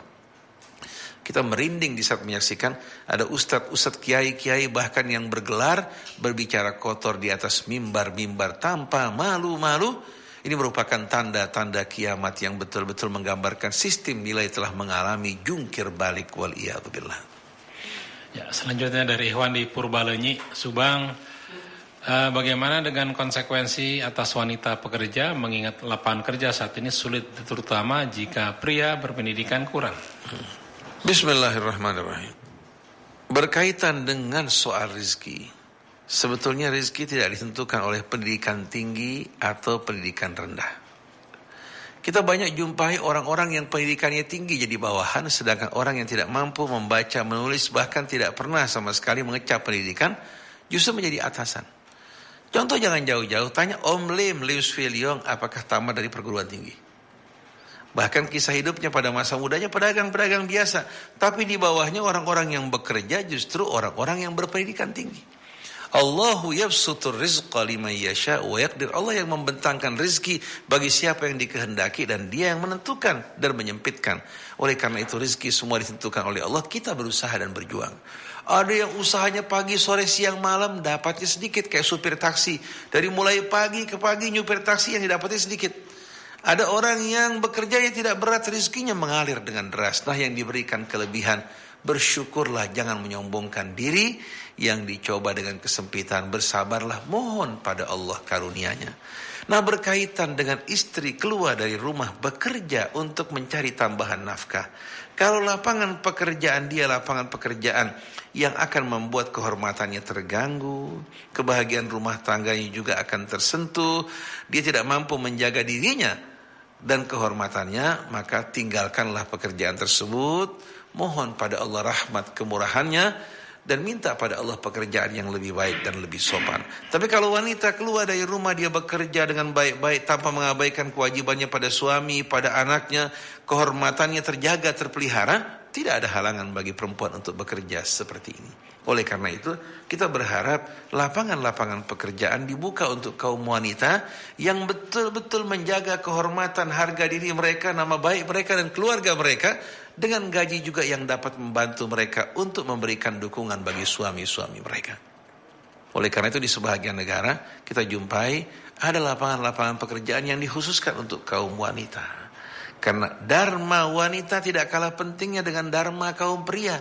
Berapa banyak wanita-wanita yang menghasilkan hasil-hasil karya besar tidak kalah dengan kaum pria. Kita berharap yang penting wanitanya terpelihara, terjaga kehormatannya, dan tidak mengabaikan kewajibannya sebagai seorang istri dan seorang ibu. Jangan gara-gara mengharapkan tambahan nafkah, anak terlantar diserahkan pada pembantu, suami juga diabaikan. Akhirnya kita tidak tahu dari mana lagi akan datang kebahagiaan rumah tangga kalau suami seperti ini dan istri juga seperti itu. Jadi kita berharap janganlah Anda korbankan kebahagiaan rumah tangga kalau Anda ingin mendapatkan tambahan. Sementara waktu syukuri nikmat Allah dan cari pekerjaan yang terhormat. Nah, orang-orang yang memiliki usaha, industri, coba kalau bisa buka lapangan pekerjaan untuk kaum wanita. Banyak yang dapat dilakukan, dihasilkan oleh mereka. Wallahu a'lam. Baik, selanjutnya dari hamba Allah, Pak Ustadz, sudah beberapa bulan ini saya dan istri dimusuhi dan tidak ditegur dengan tanpa sebab oleh tetangga. Walaupun saya tegur duluan, tapi tetap sikapnya tidak berubah. Sikap kami harus bagaimana dengan tetangga seperti itu, Pak Ustaz? Bismillahirrahmanirrahim. Memang syaitan selalu berupaya untuk memecah belah di antara manusia. Terkadang karena hal-hal buruk sangka yang tidak pada tempatnya. Terkadang karena iri atas kelebihan yang Allah berikan pada seseorang. Oleh karena itu orang yang diberikan kelebihan merendahlah. Berbuat baiklah pada orang yang di sekitarnya. Berkata baik, menunjukkan sikap yang sopan, menaburkan salam di sekeliling kita. Mudah-mudahan dengan sikap lemah lembutnya dapat menghapuskan kebencian di hati orang-orang yang membenci kita. Seperti Nabi kita Muhammad SAW, bahkan terhadap orang musyrik yang memusuhinya selalu dia mendahului mengucapkan salam pada mereka, mengalah, merendah, selagi haknya diganggu dia bersabar, kecuali kalau agama Allah yang diganggu. Oleh karena itu bersabarlah Anda menghadapi tetangga Anda, bersikap lemah lembutlah, ucapkan salam dan jangan bosan menegur. Dan ingat bahwa ini merupakan ibadah yang terbaik yang Anda lakukan untuk Allah. Jadi Anda tidak pernah merasa kecewa karena sikap balik yang tidak baik, tapi Anda melakukan semua ini semata-mata karena mengharapkan rahmat ampunan di sisi Allah, hingga Anda insya Allah tidak pernah jemu berbuat kebaikan. Dan mudah-mudahan hati tetangga tersebut satu hari akan dibalikkan dan bisa saling mencinta dan bertetangga dengan sebaik-baiknya. Wallahu a'lam. Selanjutnya dari Ibu Nun.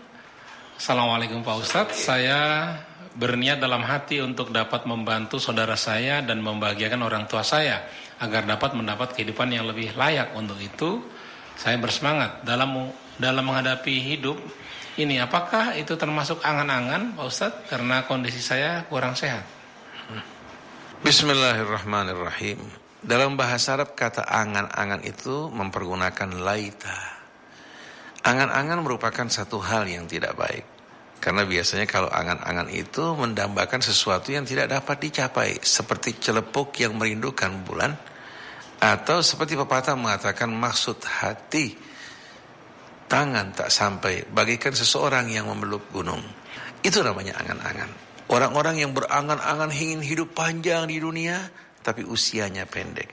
Adapun orang-orang yang bermaksud berbuat baik, bercita-cita untuk berbuat kebaikan, membantu sesamanya, dia bekerja pada pekerjaan yang benar, berjuang di jalan kebenaran, menjaga keseimbangan antara kewajibannya pada Allah, pada keluarga, dan tuntutan dunianya, dia orang-orang insya Allah mudah-mudahan orang yang dicintai oleh Allah Subhanahu wa ta'ala. Tapi kalau dia bekerja, kemudian dia mengabaikan kewajibannya pada Allah, pada keluarganya, maka dia perlu memperbaiki keseimbangan tersebut. Ada hak diri kita, ada hak orang tua kita, ada hak keluarga kita, ada hak masyarakat kita. Oleh karena itu, marilah bersama-sama kita memelihara keseimbangan tersebut. Ya, selanjutnya dari Wardah. Assalamualaikum Pak Ustaz. Waalaikumsalam. Mohon maaf lahir dan batin. Sama-sama sebaliknya. Apakah penghasilan istri wajib dikasih tahu kepada suami? Berdosakah jika istri memberi saudaranya tanpa memberitahu kepada suaminya? Syukran. Bismillahirrahmanirrahim. Saudari Wardah, seorang istri bersama suami kalau bisa ada keterbukaan. Suami tidak berhak mengambil dengan paksa apa yang dihasilkan oleh istrinya, karena itu menjadi hak dia. Bahkan yang wajib untuk memberikan nafkah bagi rumah tangga adalah suami. Istri punya hak untuk memberikan kepada orang tuanya, kepada kerabatnya tanpa seizin istri. Itu hak dia. Tapi hal seperti ini mungkin akan menimbulkan rasa tidak nyaman di hati suami, seolah-olah suami sama sekali tidak dihargai dan tidak dihiraukan. Oleh karena itu, istri di saat memberitahukan pada suami apa yang diberikan buat saudaranya, buat orang tuanya, satu hal yang baik dan juga untuk mendidik suami tersebut terbiasa melihat istri berbuat seperti ini. Jadi berkaitan dengan hak istri pribadi, dia berhak memberikan pada orang tuanya, pada keluarganya, berapapun yang dia suka. Itu hak dia.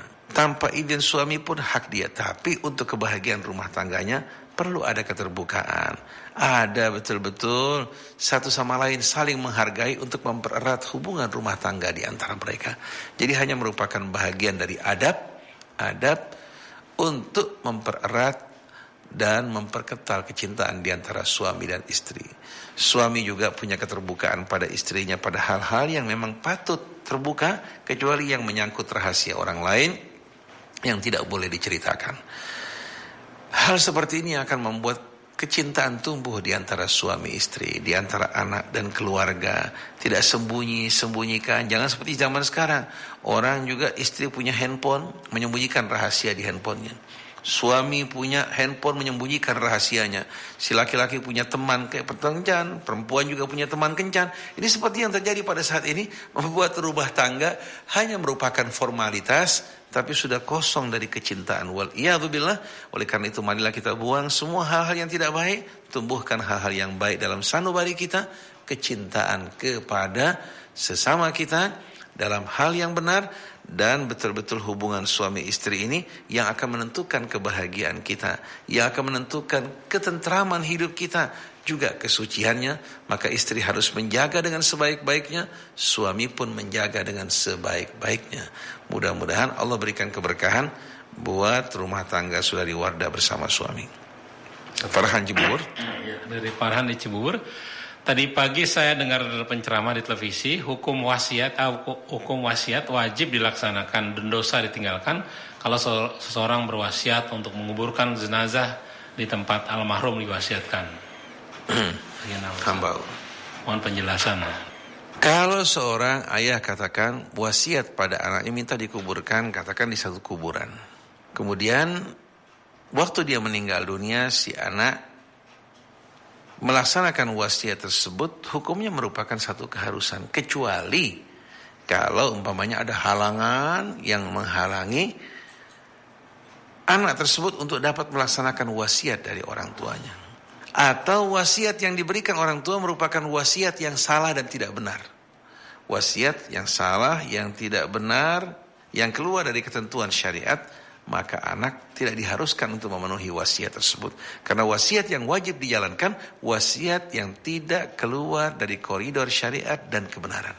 Yang tidak melanggar sama sekali perintah-perintah Allah Subhanahu wa ta'ala dan Rasulnya. Kalau sudah terjadi pelanggaran, maka wasiat yang diberikan seseorang pada masa hidupnya tidak harus dilaksanakan oleh anak-anak dan keluarganya. Tapi selagi wasiat tersebut wasiat yang tidak bertentangan dengan keridhaan Allah, tidak bertentangan dengan sunnah Rasulnya, maka seorang anak atau yang menerima wasiat wajib menjalankan wasiat tersebut, kecuali kalau ada halangan, ada kendala untuk melakukan hal tersebut. La yukallifullahu nafsan illa wus'aha.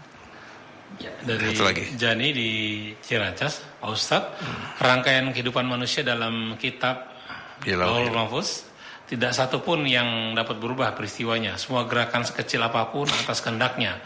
Bagaimana kita menyikapi kalau memang tidak mungkin berubah dengan ikhtiar dan kepasrahan kita? Bagaimana Pak Ustaz? Dari Jani.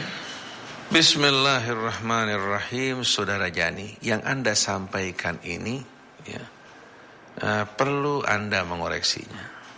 Kita melihat dari keterangan Allah Subhanahu wa ta'ala di Lauhil Mahfuz. Itu Allah Subhanahu wa ta'ala sebutkan mengenai kitab suci Al-Quran yang berada di lauh yang dipelihara, dijaga. Tapi tidak menyebutkan sama sekali tentang amal-amal perbuatan manusia. Bal huwa Qur'anun majid fi lauhim mahfuz. Allah Subhanahu wa ta'ala berbicara mengenai Al-Quran yang agung yang disimpan di lauh mahfuz. Kalau dalam suratul Waqiah, fi kitabim maknun, dalam kitab maknun yang terpelihara. Oleh karena itu tidak menerangkan sama sekali dalam lauh mahfuz itu yang menerangkan perbuatan-perbuatan manusia yang dicatat dan tidak mengalami perubahan sama sekali.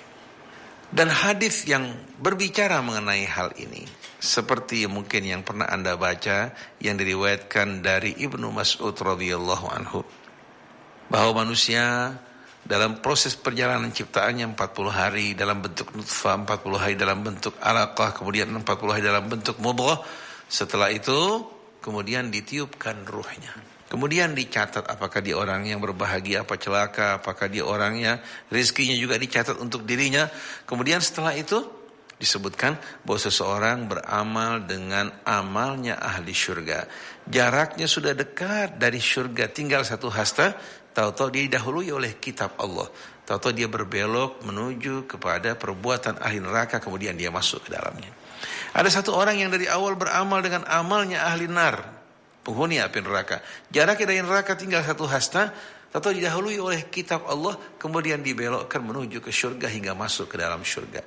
Hadis ini yang diriwayatkan oleh seorang sahabat yang agung mulia yang bernama Ibnu Mas'ud. Kita tidak curiga pada sahabatnya, tapi isi hadis ini justru yang dipertanyakan.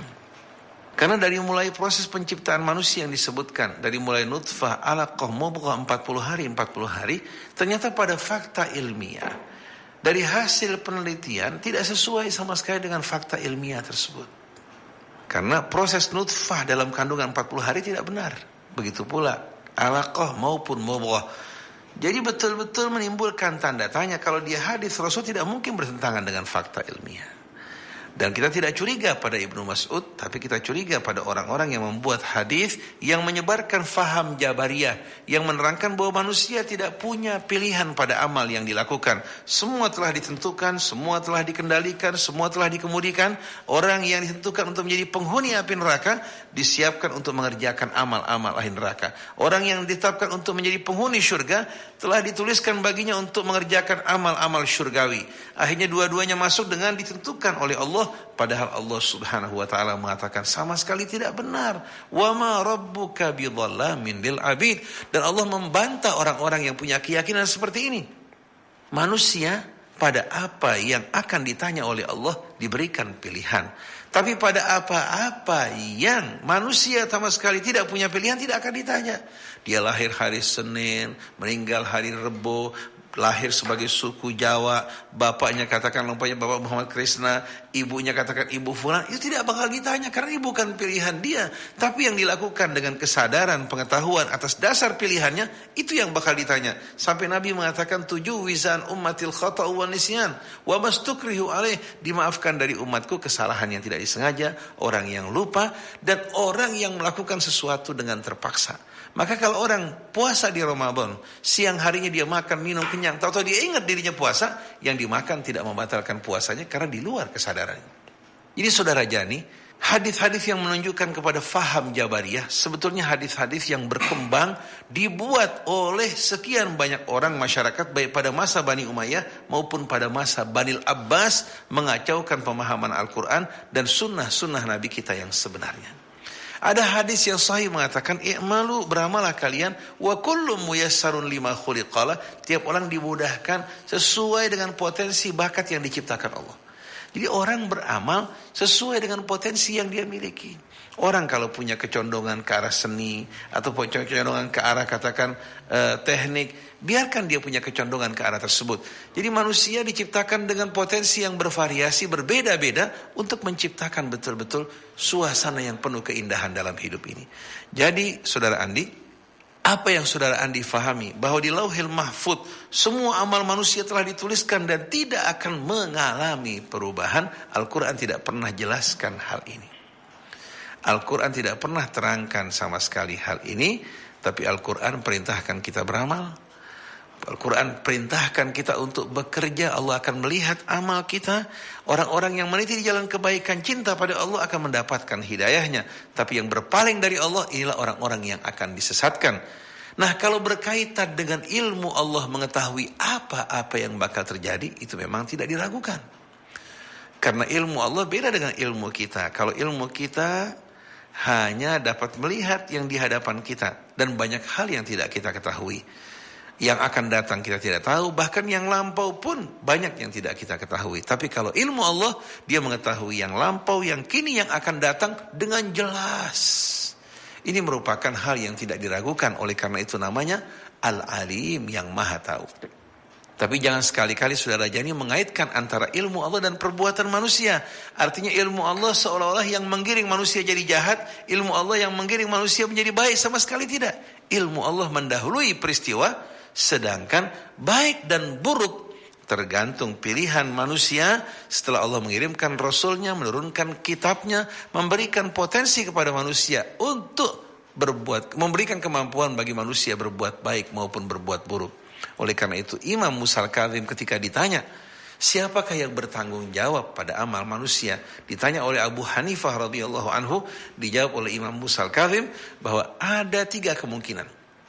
Pertama, yang bertanggung jawab dalam perbuatan, yang bertanggung jawab dalam perbuatan ini, yang menjadi pelaku utama adalah Allah Subhanahu wa taala. Karena Allah yang menentukan, Allah yang menghendaki, Allah yang mengendalikan. Maka pada saat manusia berbuat buruk, Allah yang berbuat. Pada saat manusia berbuat baik, Allah yang berbuat. Sedangkan manusia hanya merupakan robot. Tapi kalau seandainya kemungkinan ini dapat diterima, maka seharusnya yang bertanggung jawab bukan manusia, tapi Allah. Kira-kira sifat sepertinya layak tidak bagi Allah. Padahal Allah mengatakan sekali-kali Tuhanmu tidak pernah berbuat aniaya pada hambanya. Dan Allah paling benci terhadap orang yang berbuat kejahatan kemudian menuduh orang lain dengan perbuatan tersebut. Masa Allah akan melakukan hal ini? Kemungkinan yang kedua, ada kerjasama antara Allah dan hambanya. Allah punya peran, hamba punya peran. Tapi kalau seandainya ada kerjasama dalam satu perbuatan, seharusnya yang bertanggung jawab bukan hanya manusia, tapi Allah juga ikut bertanggung jawab. Ini juga tidak mungkin dapat diterima. Oleh karena itu, yang ketiga, Allah Subhanahu wa ta'ala memberikan manusia kehendak, kebebasan pada apa-apa yang dilakukan pada batas yang diizinkan Allah.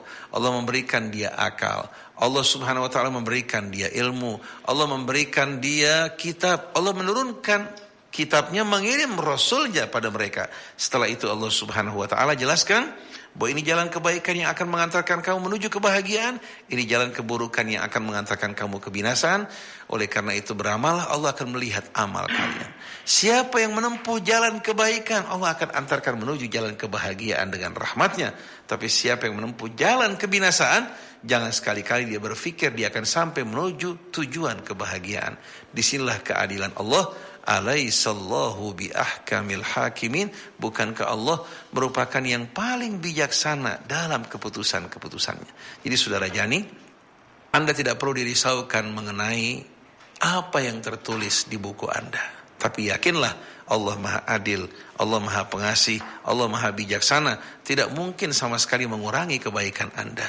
Tidak mungkin dia menambahkan keburukan-keburukan Anda. Tidak mungkin sama sekali Allah Subhanahu wa ta'ala menetapkan keburukan bagi Anda, lalu dia bertanya pada Anda. Tidak mungkin sama sekali orang-orang yang berbuat kejahatan berdosa, yang diisi dalam kitab mereka kebaikan, kemudian disambut dalam syurganya. Ini bertentangan dengan keadilan Allah Subhanahu wa ta'ala.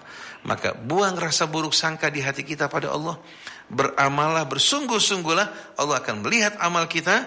Barang siapa yang berbuat kebaikan dibalas berpuluh-puluh kali lipat, yang berbuat keburukan hanya menerima sesuai dengan perbuatannya. Orang yang tenggelam dalam dosa kemudian dia bertobat, Allah akan sambut dengan rahmat dan ampunannya.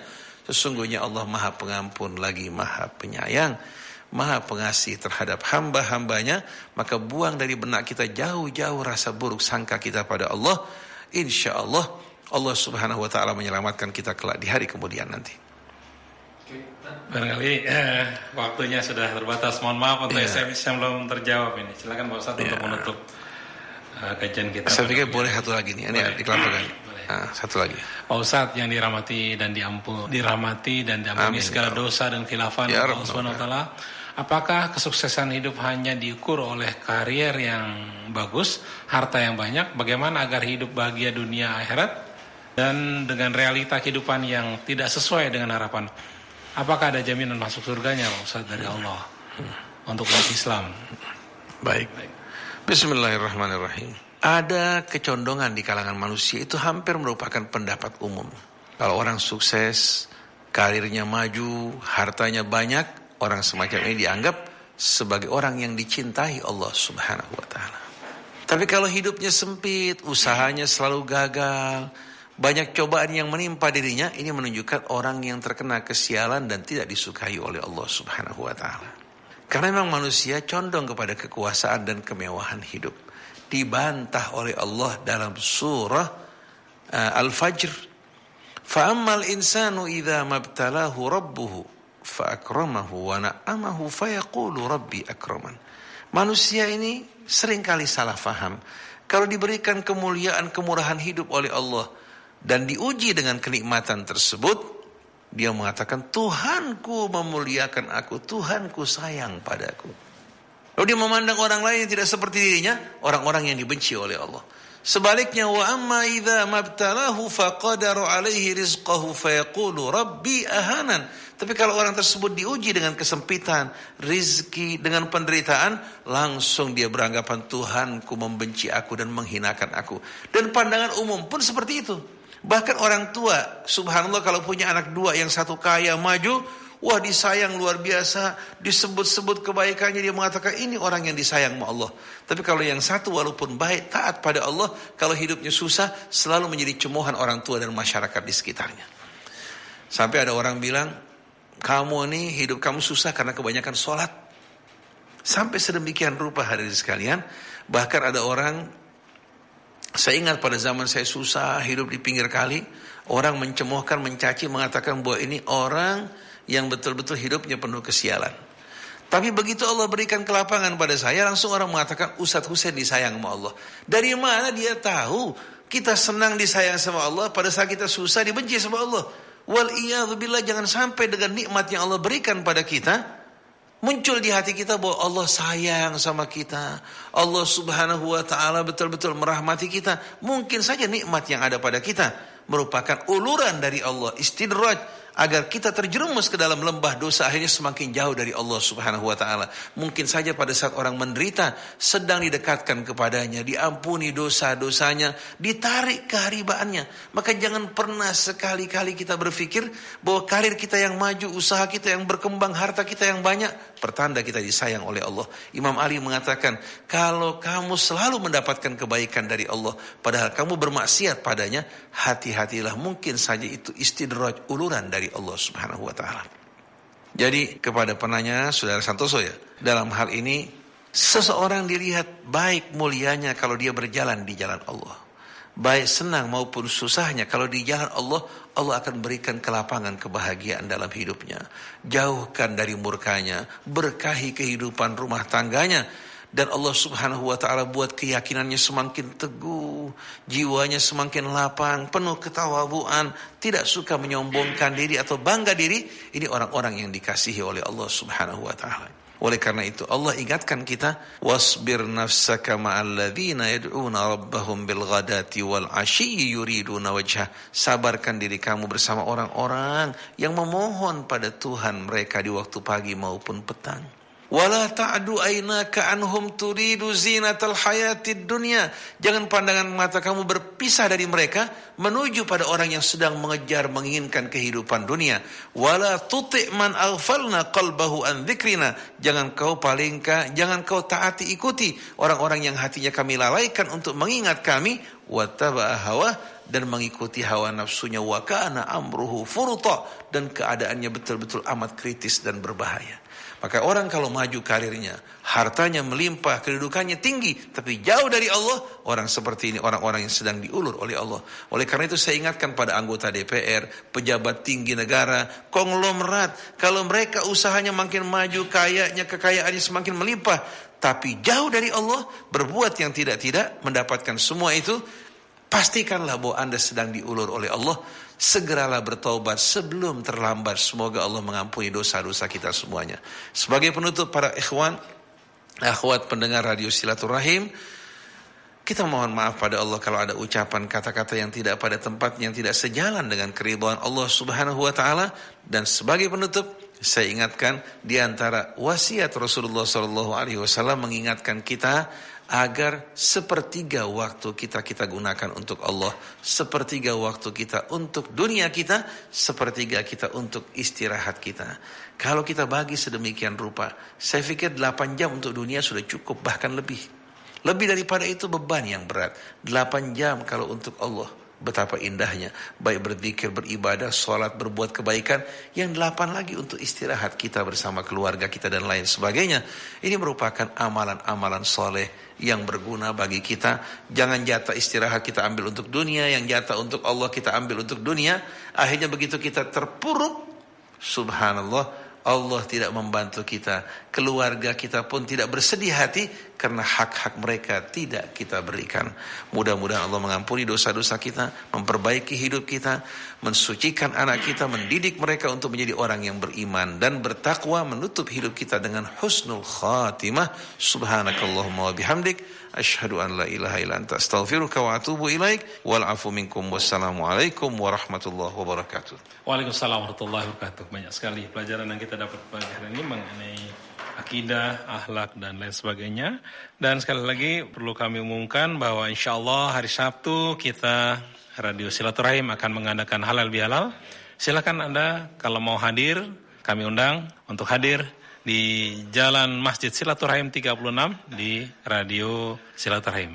Kita saling bertemu, nanti ketemu juga ustadznya, saling berkenalan, memperluas persaudaraan dan tali silaturahim.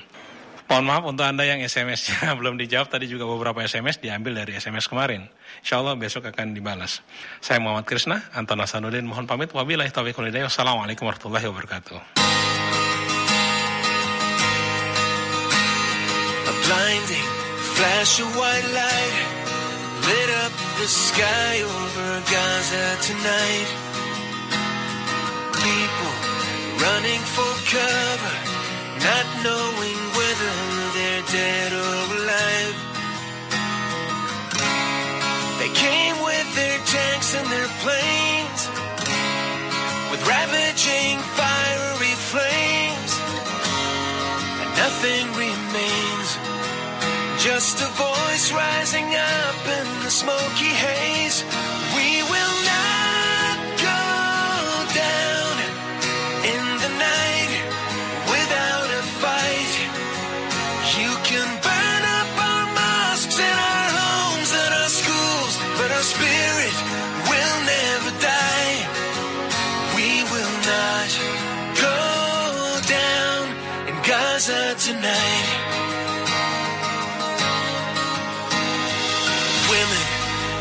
children alike, murdered and massacred night after night, while the so-called leaders of countries afar debated on who's wrong or right. But their powerless words were in vain, and the bombs fell down like acid rain. But through the tears and the blood and the pain, you could still hear that voice through the smoky haze. We will not go down in the night without a fight. You can burn up our mosques and our homes and our schools, but our spirit will never die. We will not go down in Gaza tonight.